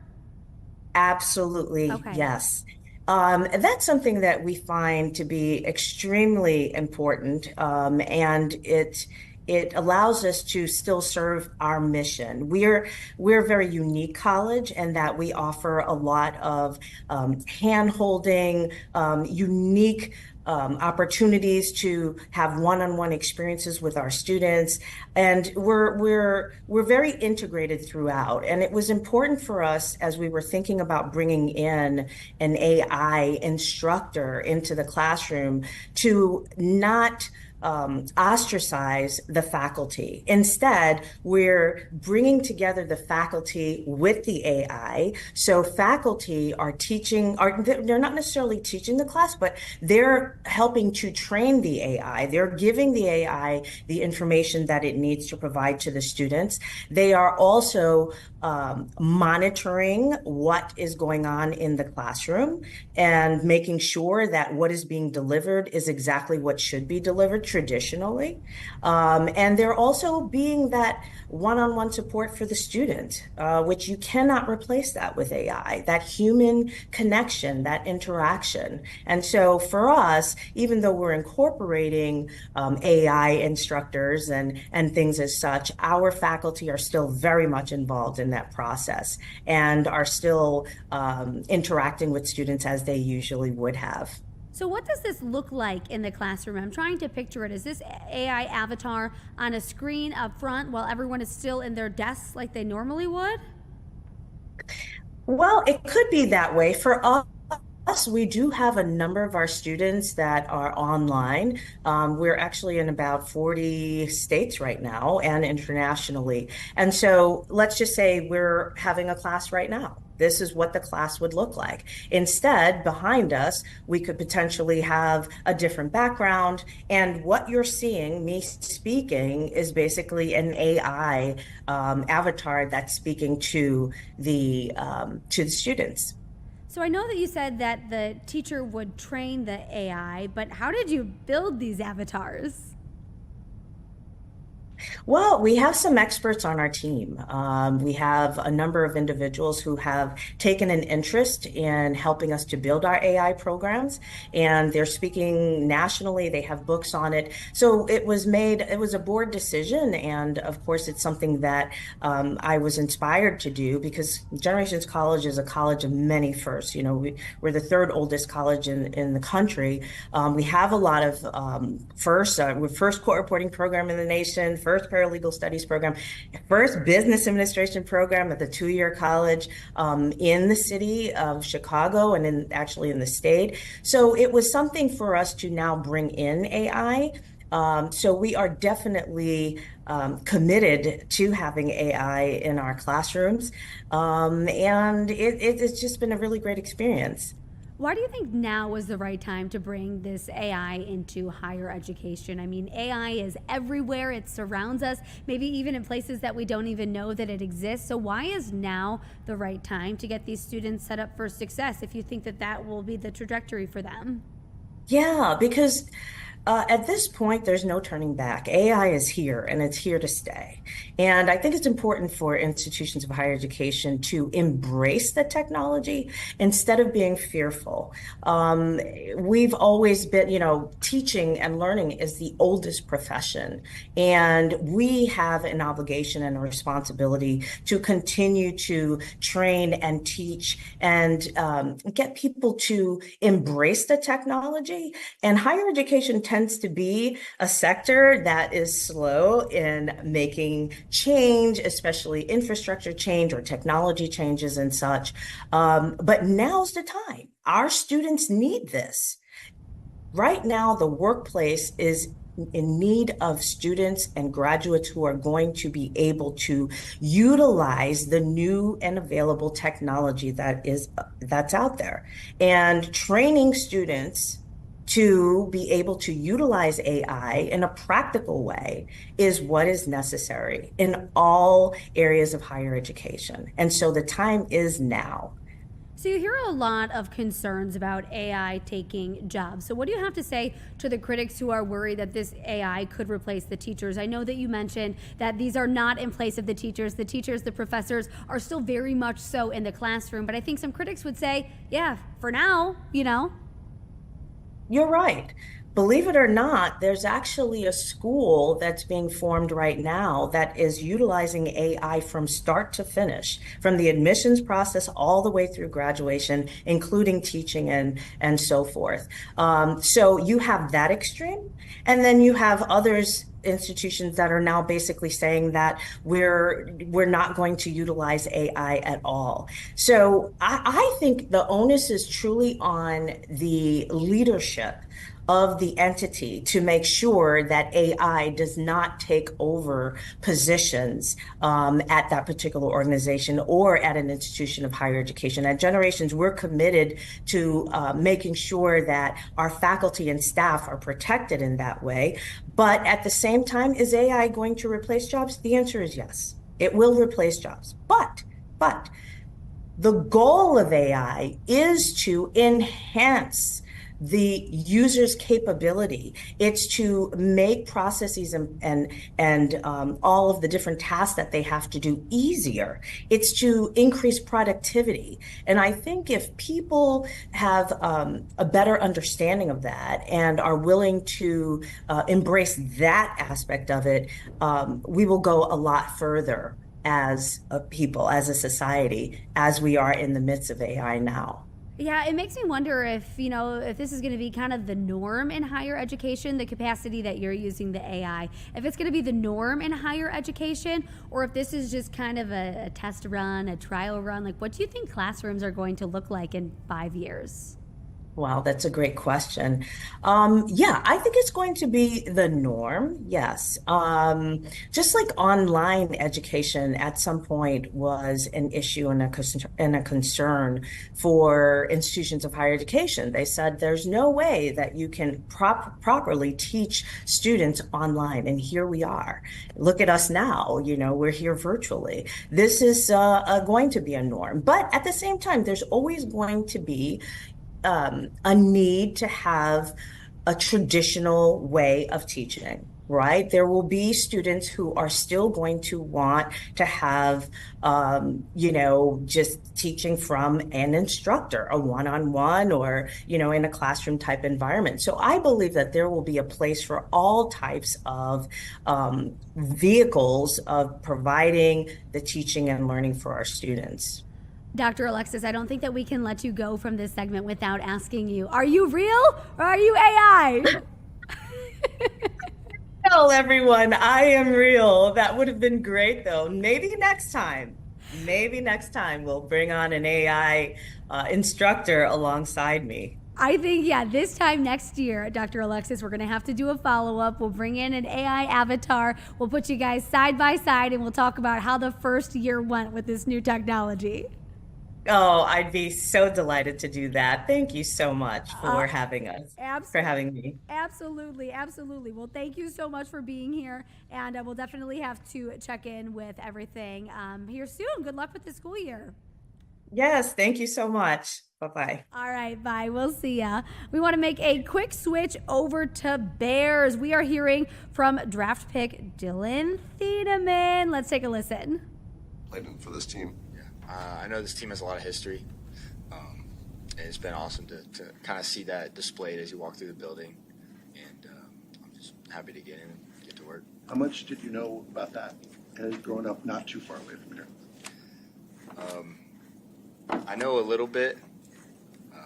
I was really young when we were as a family, a Bears team, but I'm excited to learn more. Were you a Colts guy growing up, obviously? Yeah, when we moved down to Indianapolis, we were Colts, but still had the Bears in there somewhere. Last night you said that you connected with the Bears at the Combine in an interview. What exactly, how can you expand on that? What exactly about the interview was positive? Yeah, I mean, overall, I felt like there was a lot of positive energy going around. It felt easy. It was great to talk to the team. Like, they had a lot of guys in there. And then me sitting in, like, the one chair that's kind of standing out. But they were just asking some background questions, talking through some film, and they had me get on the whiteboard a little bit. You said yesterday that you were a little almost like surprised. Like, I know you had the meeting with them at the Combine and then not a whole ton of connection with them in between then and when you were drafted.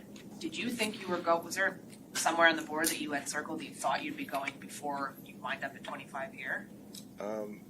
Overall, like, we had ideas for where I might go, but in the moment, I kind of just stayed calm and prayed. I hope I got to the right spot, and I think this was the right spot. So, I mean, through the process, like, we talked at the Combine, they showed their interest. I heard a lot from them, like, through other people, and then it all worked out in the end. When you were making your decision to transfer from Purdue to Oregon, what were you envisioning for that next year, and what do you, in retrospect, what do you think you accomplished by making that move?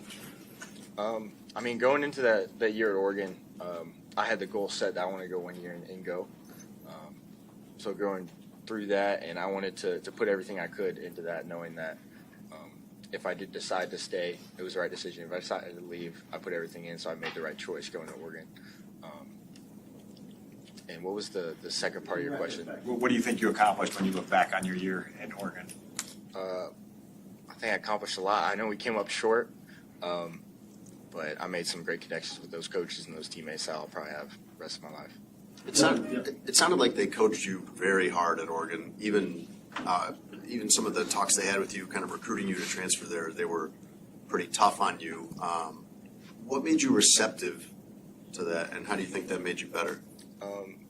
In the recruiting process, like out of high school and transferring in college, it's more like the player picks. So a lot of people are, I guess, like sugarcoating it or trying to talk you up. And talking with Hamp, talking with Lanning, like, they didn't sugarcoat anything. They told me exactly, like, we think you're a good player. This is what you need to work on. This is how we can get you better. This is how we develop guys in the past. And to see those examples and see how they had a plan for me made it a very easy decision. Dylan, what do you remember from learning under Jake Gilbert? He was saying that even in youth football, you were outrunning guys in high school. Coach Gilbert always liked talking about TNTs, the tank no talents. So always it's the effort and attitude. So, I mean, effort, just running the ball is one thing that everyone can do. It doesn't matter what your talent level is. So he also said that your dad used to tell you skate to where the puck is going to be. Do you remember that and what that means in your interpretation? I don't remember it as much. My idea is that it's probably like more of a feel for the game. So how's the pocket moving? What are they trying to attack? And just be aggressive to the point of attack. You talked about the studies you put into your role, into other roles on the defense. Where does your passion for football come from? What makes you put in the work that you do for this game? It starts with the little kid, the 4-year-old me, looking up at that TV, being like, hey, it's going to be me out there. But then it goes into seeing my family, my brothers do it, seeing my parents, how they work in their businesses, and really watching my brothers out there on the field, wanting to be out there with them. And then I'm someone, I think, like, if I really love something, I'm going to put all my energy, all my work into it.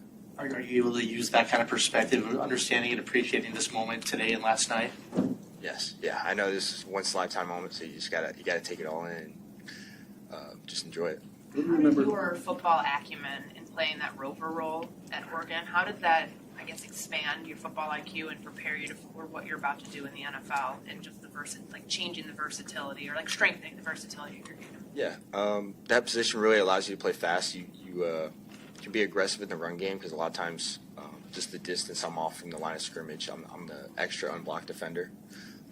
And then the pass game, playing that rover role, you're kind of that middle of the field. So you're what the offense most likely like wants to target a lot of times. So that just allowed me a lot more opportunities to get around the ball, get more experience, and just think about what the offense is what they're showing me in their formations and or situations and what they're trying to attack. Ryan Pohl said last night that like the way you play is what it takes the oxygen out of an offense. Is there a play that you remember from college that like you felt that energy, that you felt that same thing, like the play it just like completely decimated what they were doing? I mean, one of them is the Penn State game, just at the end of the game. I mean, it's a whiteout game, college game day, and the stadium's going super loud, double overtime, and to get the pick, and then everything just goes silent. And I could hear all the Oregon fans and my family kind of yelling up in the stands, so that one was awesome. Dylan, how do you calculate when to take risk as a defender and when to just stay more sound in your responsibility? I think that just comes more with experience. So experience watching the game, experience playing, going against certain teams, certain offenses, and playing in different defensive schemes and trusting your guys around you. So I can't tell you like this, I do that. Another situation, you do this. It's more of just a feel for it. Dylan, going back to your family, how do you think being the youngest of three brothers kind of shaped you athletically, maybe as a competitor? It definitely helped me. Like they were a good amount of years older than me, so to see what they're doing, they were kind of just teaching it, applying it to me. So I got it at a much younger age than other people would have gotten it, or that they got at their age. So I feel like that just spread up my development and allowed me to. Always at games, always at the gym, just always around. Dylan, what do you remember about facing Colson Loveland in Michigan when you were at Purdue? I know that they won. And they won a lot of games. Right? Yes, they won a lot of games. But no, he's an extremely talented player. I didn't get to match up with him specifically in that game because of our defensive scheme, but I know he's a great player. And J.J. McCarthy, too, he's somebody who's now in your division, and depending on what happens there, may start for them. Do you have any memory of him? Not a whole lot, but I can't wait to face him again. Having been in the Pacific Northwest, how much did you watch Kobe Bryant and now getting a chance to play alongside him and learn from him here with the Bears? I wasn't able to watch a whole lot of him, but I'm very excited to get the chance to learn from him and to work with him. Did you have a favorite player growing up, or somebody that you tried to emulate your game after? I liked watching or going back and watching once I was older, like Troy Polamalu, Ed Reed, and then currently I watch various players around the league. So I like to kind of take a little bit, see where I can learn something, and then kind of make it my own. Have you heard from any of your new teammates over the last 24 hours? Yeah, Colston texted me, I think right away. I'm sure someone else has texted me. I haven't been able to go through them all. What would Colston tell you? He was just like, yo, glad to have you on the team. Can't wait to get to work. Let me know if you need anything. I know it's been a whirlwind, but what's been your interaction so far with either Ben or Dennis Allen? Yeah, just had a few meetings with them. It was great meetings, just sitting down, talking about how they see my role in the team and what they think we can do. Thank you, guys. We're going to do a photo opportunity. Cheers.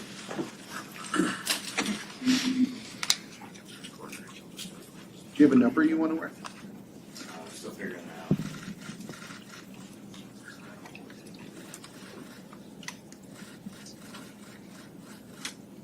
Dylan, do you take a step back for me in the face right here? Right there first.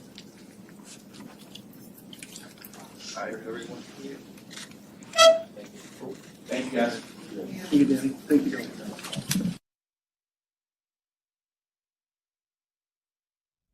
Oh, we saw that photo up there. How exciting. So that was Dylan Thieneman, very exciting. So that was the Bears' first round draft pick. We just heard from him for the first time. So he had a lot to say. He said that he grew up a Bears fan, and then someone said, well, what about the Colts? He said, yeah, well, the Colts when we were down there, but the Bears were always around, is what he said. He says that he thinks that he's in the right spot now. He's got a lot of passion. Someone asked, where do you get this passion from? And he said, well, it's always been in me. It comes from that little 4-year-old, watching the TV and wanting to be that person one day. He also pointed to his family working really hard. He talked about his brothers on the field and his parents working hard in their respective professions as well. And he said that he always just wanted to be out there on the field with his brother. He said if he really wants something, he's going to do it. And here he is doing the thing, right? Not a lot holding him back there. He said that yesterday was just a once-in-a-lifetime experience, that he really just wanted to soak it all in, enjoy it. Someone also asked him, how being the youngest brother shaped him. And he said, well, my brothers are quite a bit older than me, so he feels like everything was just kind of sped up for him, right? Not a whole lot of chance to be a little boy because he had his older brothers roughing him up, I would imagine. You can go behind the back, actually. Are we still on? We still good? Yeah. We have heard from his teammates, and one of the teammates apparently, so Colston Loveland texted him right away, he said, so that was really sweet. So the draft is still going on. We had the first round yesterday. Rounds 2 and 3 are today in Pittsburgh, and then rounds 4 through 7 are tomorrow. So super exciting stuff to be able to hear from the Bears' first round draft pick this afternoon. All right, we're going to take a quick 2-minute break, and we'll be right back.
Well, it is 3:21 now, and the clock is ticking. We are getting close to that 4 o'clock show. So let's bring in Terrence Lee to talk about what's cooking for 4 o'clock. Hey, friend. Hey, what's up, Lauren? You've been doing a good job today up there in Chicago Live. Hold on, I don't have my light on.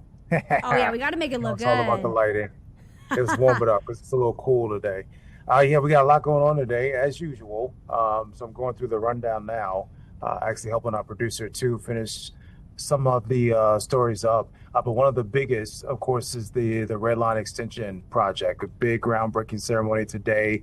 Senator Dick Durbin was there. He remembers this started 18 years ago. So he went back a ways, just talking about how just $285,000 at first was set aside for this project. And of course, now the cost is well over, let me get that figure for you, well over $5.5 billion. Wow. So that's quite the difference here. But it's been a long time coming for people on the South Side.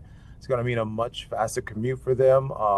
They'll be able to go from 130th to downtown in just about 30 minutes. So the target is 2030, which, you know, seems like a little bit ways away, 4 years, but it'll be over before you know it. What's that, like that's your high school career or whatever? So it'll be here before you know it. Like I said, a lot of people have been waiting a long time for this. There was a press conference earlier today where the mayor answered a few questions that people had. Sorry, I'm dragging a lot of windows across my screen. That's how my eyes are going back and forth. They got a little contentious because one of the members of the community said that they have not been a part of the planning process as much as they would like to be. And the mayor said the community, he wants your input, he wants your suggestions, your ideas throughout this entire process, and that community members will be a part of this. I remember CTA held a lot of public meetings to get insight from the public. So their opinions have been considered here as far as we have covered. So we'll talk about what this whole process means for better access on the South Side coming up. And then we'll also talk about the mayor, of course, brought up President Trump because the president tried to freeze some of the funding for this project, but we'll get into all that coming up. I just saw you guys had the newest Bayer at his press conference. That's weird to say Bayer singular, but you get what I'm saying. So we'll talk about the mega projects bill. Governor Pritzker was at a different event today, a symposium, but he brought up the fact that there's been a pause and the plan and the push to keep the Bears here in Illinois. A quote that stuck out to me, he said, "Speed matters, but getting it right matters more." So we'll talk about that meeting and what's next for the team. Arlington Heights, Indiana at this point, will they be playing on Mars or Venus? Who knows? Anyone's guess is as good as anyone's. And then the other big story that I covered today was the push for a special prosecutor to step in and look into Operation Midway Blitz. A group of more than 200 community leaders, lawyers, say that some lines were crossed. And you'll remember that immigration crackdown. It started last September. We saw a lot of arrests, a lot of activity at schools, courthouses. So this group here says that there were a lot of illegal arrests, excessive force was used. They pointed to 2 shootings that we covered here largely, one being Marmar Martinez, who just testified again on Capitol Hill this week. One of those shootings was deadly too. But they want a special prosecutor to look into this. The state's attorney, Eileen O'Neill Burke, weighed in. She's pushing back, saying there's certain limitations she has as far as what she can investigate and what she can't.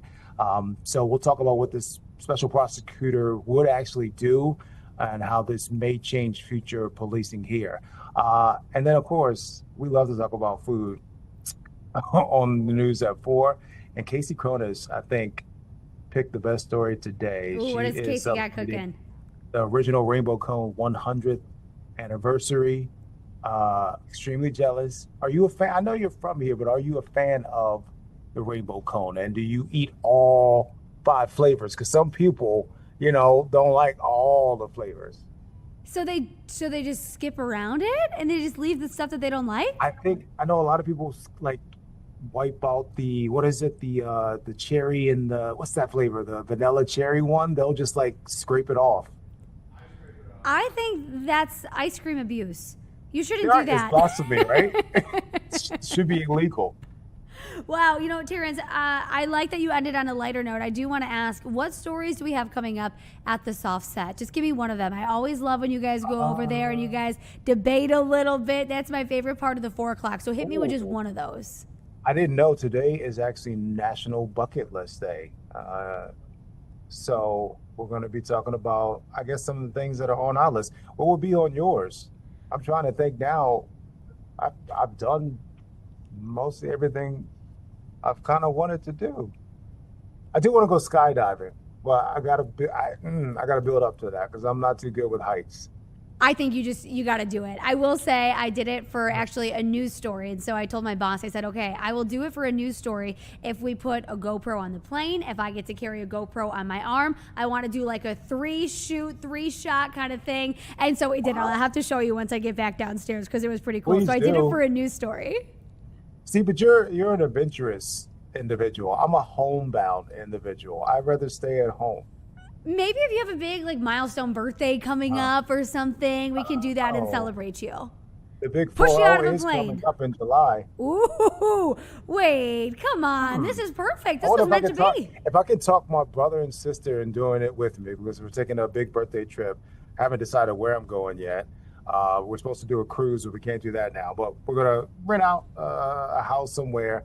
But if I could talk my brother and sister into skydiving with me, I think you're onto something here, Miss Cafidi. Okay, I think you're just going to have to put me in a group chat with the 3 of you guys and I can do the convincing. No problem. You'll be one of I'll take it from here. All right, my friend. All right, Terrence, thank you so much. We'll let you get Huh? back to getting ready for the 4 o'clock show. All right. All right, we'll see you down there. We are going to take a quick 2-minute break and we will be right back.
Well, welcome back. Thank you so much for sticking with us on Chicago Live.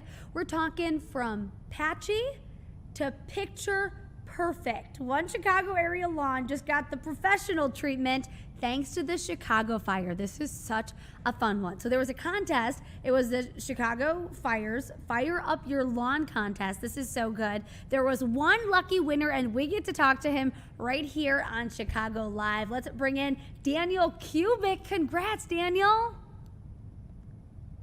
Oh, thank you. Yes. Absolutely. So tell me a little bit more about this contest. This is so fascinating to me. Yeah, so it I believe it was like in the March timeframe early, they had this Fire Up Your Lawn. I'm like, be neat to have some professionals actually look at my lawn versus what I do every year. And one of the things that you had to put in for the lawn treatment, but also you had to do a little video of your lawn to let them know what they were working with. And I guess mine didn't look that good, so they decided to work on my lawn. All right, be honest. How bad was it, Daniel? It's a kind of an average lawn. There's spotty places and that. It's not like I needed to have new turf or something put down. But it needed some help. Plus, the video was taken like early March, so everyone's lawn looked kind of brown at that point. Yeah, that is kind of brown season, so we'll give you a little bit of credit there. But what was your reaction like when you won? Oh, it was pretty wild because they actually did a FaceTime call with me, and they told me that I won. They handed it off to Jake and Josh, who are the two head groundskeepers at the Endeavor Performance Center, and that's just a beautiful place on its own. And then they turned me over to Greg Bergerhalter for a few minutes to have a few words with him, which was just exciting for a fan that's been a fan since day one with the Chicago Fire. What was it like just having them, at your house working on the lawn? How did that all go? Did you watch them do this, or did you just kind of turn a blind eye and let them do their thing, and then you got to see the finished product at the end? I actually watched them. I talked to them. I tried getting a little bit more insight of things that I should do. We walked around the lawn. I asked them more questions. They gave me a lot of hints for the rest of the season. But it was really a fun experience. And one of the things that was really cool is they brought Sparky out.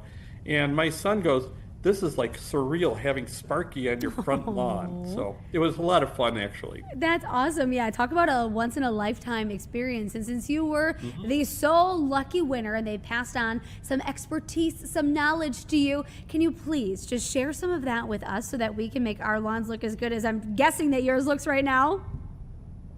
Well, they actually spread some seed that they use at the Performance Center on some of the spots that needed it. You got the good stuff. Fertilized with a really good fertilizer, but they also use Steel tools, and Steel actually gave me some tools. I have a brand new lawnmower, a brand new blower, and trimmer. So I've always wanted Steel tools, and this was a great opportunity to get some.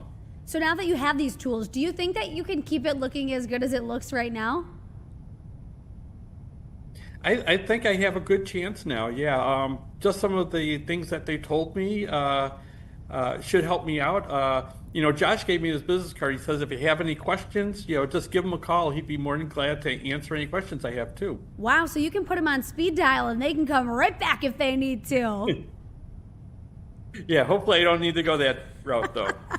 How jealous are your neighbors on a scale of 1 to 10?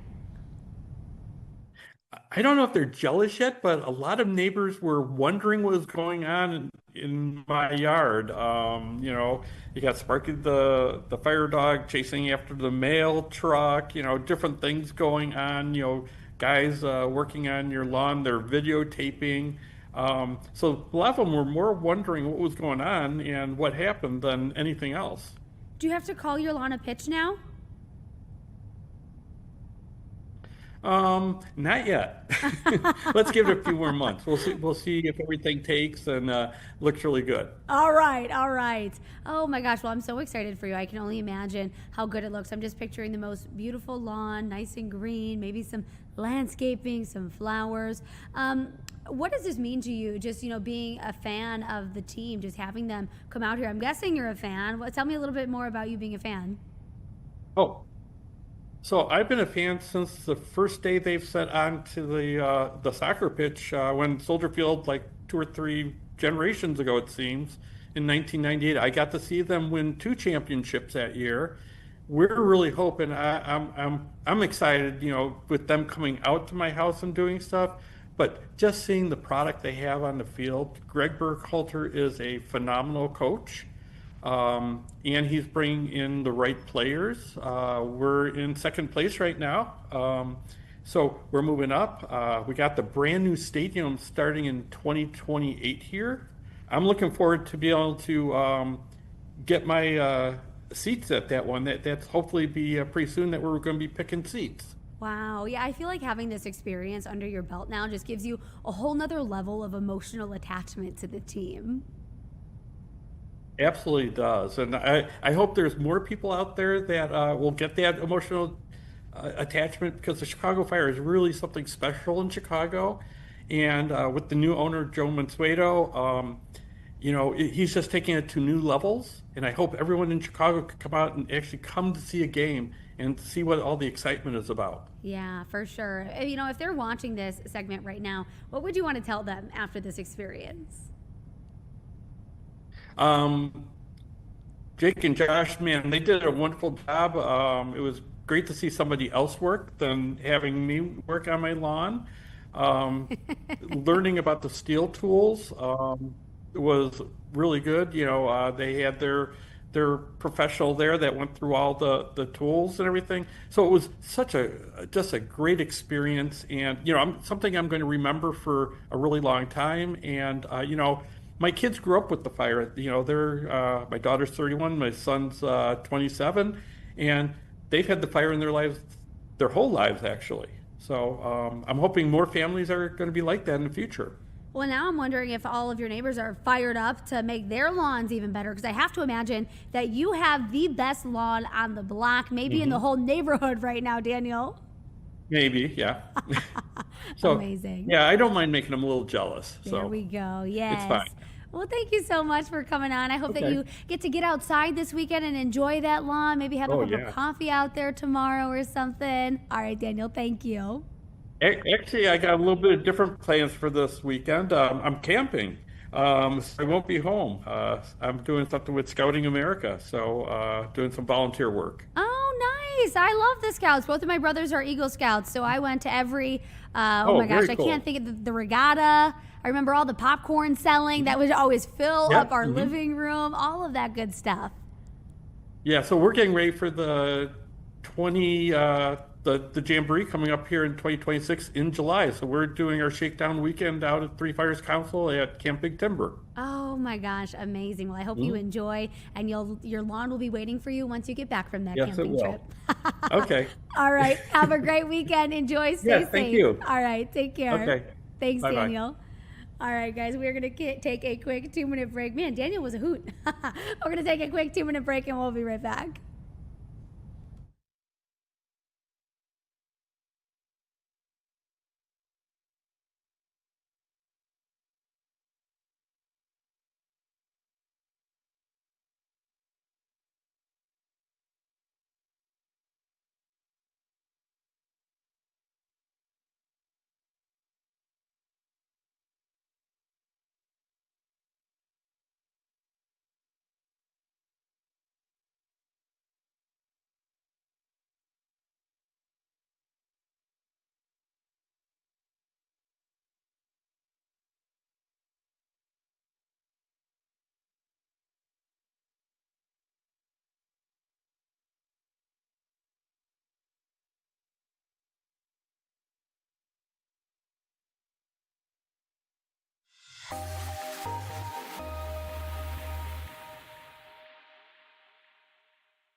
Welcome back on a Friday afternoon. We've brought you just a little bit of everything on Chicago Live today. We had a lot of local stories and we had a lot of national stories. We want to get to one more national story today. The the tornado that ripped through Oklahoma. So you're taking a look at some of the damage as the recovery process starts today. I mean, you can just see that there is stuff everywhere. I'm not exactly sure what we're seeing here, if this was a home or some sort of building. I mean, but just stuff piled up everywhere. There's nothing left of whatever that is. And I think that, you know, paints a picture too that you can't even tell what it used to be because there's just so much destruction. So as we're taking a look around at all of this, just want to bring you up to speed about what happened. So this was a tornado in Oklahoma. You can see it clearly ripped off roofs. It destroyed at least 40 homes. It knocked utility poles and forced an Air Force base to actually close. So it was on the ground for between 30 and 40 minutes. So it really was able to do a lot of destruction in that time. I mean, that really is quite a long time. It looks like we are taking a look at some of the recovery efforts there. It looks like they've got maybe some drinks, probably some food, handing this out to people who are just left with nothing after this tornado ripped through here yesterday. So again, this happened in Oklahoma. This was about 85 miles north of Oklahoma City. It was a town of about 50,000 people. And I thought that this was kind of interesting. You know, when we talk about tornadoes, especially here in Chicago in the Midwest, we tell everyone to get down to the basement, right? But apparently basements aren't really a popular thing in Oklahoma. They're not common because of the red clay soil and because of the elevated water tables. So you just think about what these poor people were going through, you know, when this happened, when this tornado ripped through here and not really having a great place to take shelter. Just look at all of that stuff. Oh my goodness. I mean, there's just, like I said, stuff everywhere. And that recovery process really beginning today for these people in Oklahoma. So again, at least 40 homes destroyed, utility poles knocked down, an Air Force base closed, and this was about 85 miles north of Oklahoma City. So this is something that we'll continue to keep an eye on as these people in Oklahoma are dealing with the aftermath of this tornado. We're going to take a quick break. And we'll be back in just a little bit as we take a look at some more of this destruction.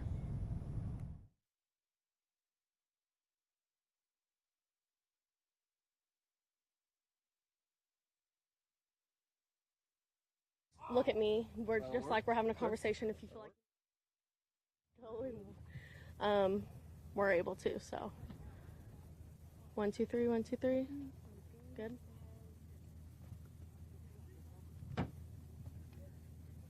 Perfect. Up. I can a little bit. Is that good? There we go. All right. Can you say your first and last name and spell it for us? Brian Hilberg. BrianHelberg. Perfect. And then how long have you been a resident here? 15 years. Wow. We've been here. So. How long has your house been here? Since what? Mid 80s, probably. Wow. Right around there. So, my mother-in-law and father-in-law lived in here before we did. So. We moved in after they did, and they actually moved down the street, so they live 4 doors down, so their house got hit pretty hard too. Wow. Lots of memories here. Oh yeah, yeah. So can you tell me about just last night, what was going through your mind? Did you see the tornado? What was y'all didn't see it. We were just this normal night, we were eating, and we knew there were storms up north, and didn't really pay much attention to it, and then phones went off and said there was a tornado warning, and we're like, well, it wasn't even really raining outside, but come out, got outside, got the kids down to their cellar down there, and rode it out there. Got out, and once we got out, we looked around, and after that, it was just get the kids, make sure the kids got up here to safety, and then we started helping. The fire department was here right away. I mean, they were here quick, and we just started trying to go door to door, trying to help them find people or anything like that. There's a lot of elderly retired people live out here, and we first of all make sure they were all right. And I mean, looking around, it's amazing that we didn't have anybody injured or even die in this thing. But everybody worked out. Everything was okay. So. What has it been like going through your home now? I mean, we can see the upstairs into your Oh house, yeah, that was my boy. That was my oldest one's bedroom. Yeah, it's weird. It's one of those things where you can rebuild. Like as long as we're all healthy, we will rebuild. It's not a big deal.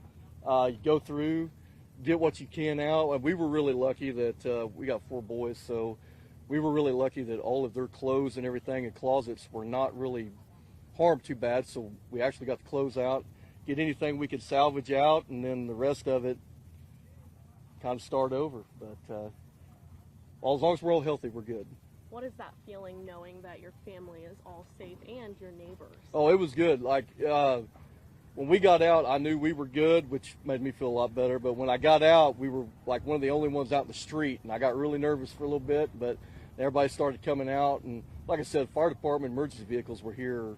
I mean, really fast. They did a great job. They were here really, really fast. Like within minutes of me getting out of the cellar, my brother-in-law and like a couple of firefighters were already running down the street. So kudos to them because they did a great job last night. They really, really did. Really great job. Great. And then, like we talked about just a few minutes ago, lots of people here to support you. You talked about how you are a coach of a baseball team, and those guys are out here helping. Yeah, I got a few out here. What does it mean to have such a community around here? That's great. Like these kids are out here helping. They don't have to be here today. We got people back at home or back at Wacomas. I just called. There's people that churches that got things for people out here. There's another family that lives around the corner. The kids go to Wacomas and Drummond area over there. So they're all helping out, and it's really nice to know that people do care and they're ready to help. And then next steps, rebuilding, right? Just rebuild. Yep. Start over. Find out what we got to do to get this thing down, and let it take its course, and then just rebuild. Nothing else you can do. Just start over. We saw a moment when Senator Langford came over here to speak with your family and, just talk about life and how in this moment, no one was injured. What does it mean to have officials out here? And then also, I did see that moment of prayer. Yeah. How has that played into? That's good. It's good to see him walking around. He doesn't have to be here today, and he chose to be here, and Governor Stitt was here, of course. But good to see those guys out support people and making sure everybody's okay. Perfect. Then just anything else you want to add? No, it just keep praying for everybody out here. This is a long cleanup. It's going to take a while. There's a lot of damage out here, and a lot of even like you can't really tell, but behind this house from down to all those trees, like all this you could not see through. It was all trees, and it's going to be a long cleanup. But there's a lot of people out here today helping, so I think we'll get through. Right. Well, thank you so much. I appreciate it.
right, welcome back. We have just a couple minutes left together, so let's end things with the stock market. We'll give you a look at the big board. The Dow Jones ended down today, almost 80 points to 49,230. But otherwise, stocks ended mostly in the green today. That's partly because of soaring shares of Intel. Those shares soared 24%, which is a record, so that's pretty good. The NASDAQ Composite and the S&P 500 finished higher for a fourth straight week. Oil prices have surged this week as things in Iran are definitely still a little bit dicey over there, but this is interesting. So Iran's foreign minister is supposed to be in Pakistan later today for a second round of peace talks later tonight. So of course, we'll be keeping an eye on that and see how things shake out there and see what the impact could be for oil prices there. But that's a look at the big board. We are going to take a 2-minute break and we will be right back.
Team, and just like that, that is a wrap. Thank you so much for hanging out with us for 3 hours on Chicago Live today. It really went by so fast. We had a wide range of stories. We got a lot more coming up at 4 o'clock. We checked in with Terrence earlier, and he said, of course, we're going to talk about the serious stuff, but they're also going to talk about their bucket list. They're also going to talk about rainbow cones, so the 4 o'clock is definitely going to be a treat. So stick around for that. Have an amazing weekend. Stay safe, and we'll see you on the news at 4 o'clock. Take care.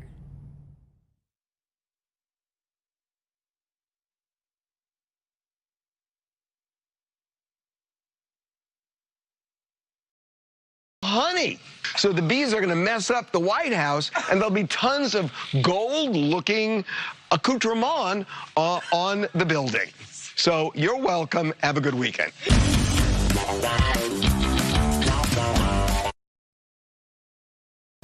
Live from Chicago, this is Fox 32 News at 4. We're always competing with other states for businesses, and this is just another example of that. Governor Pritzker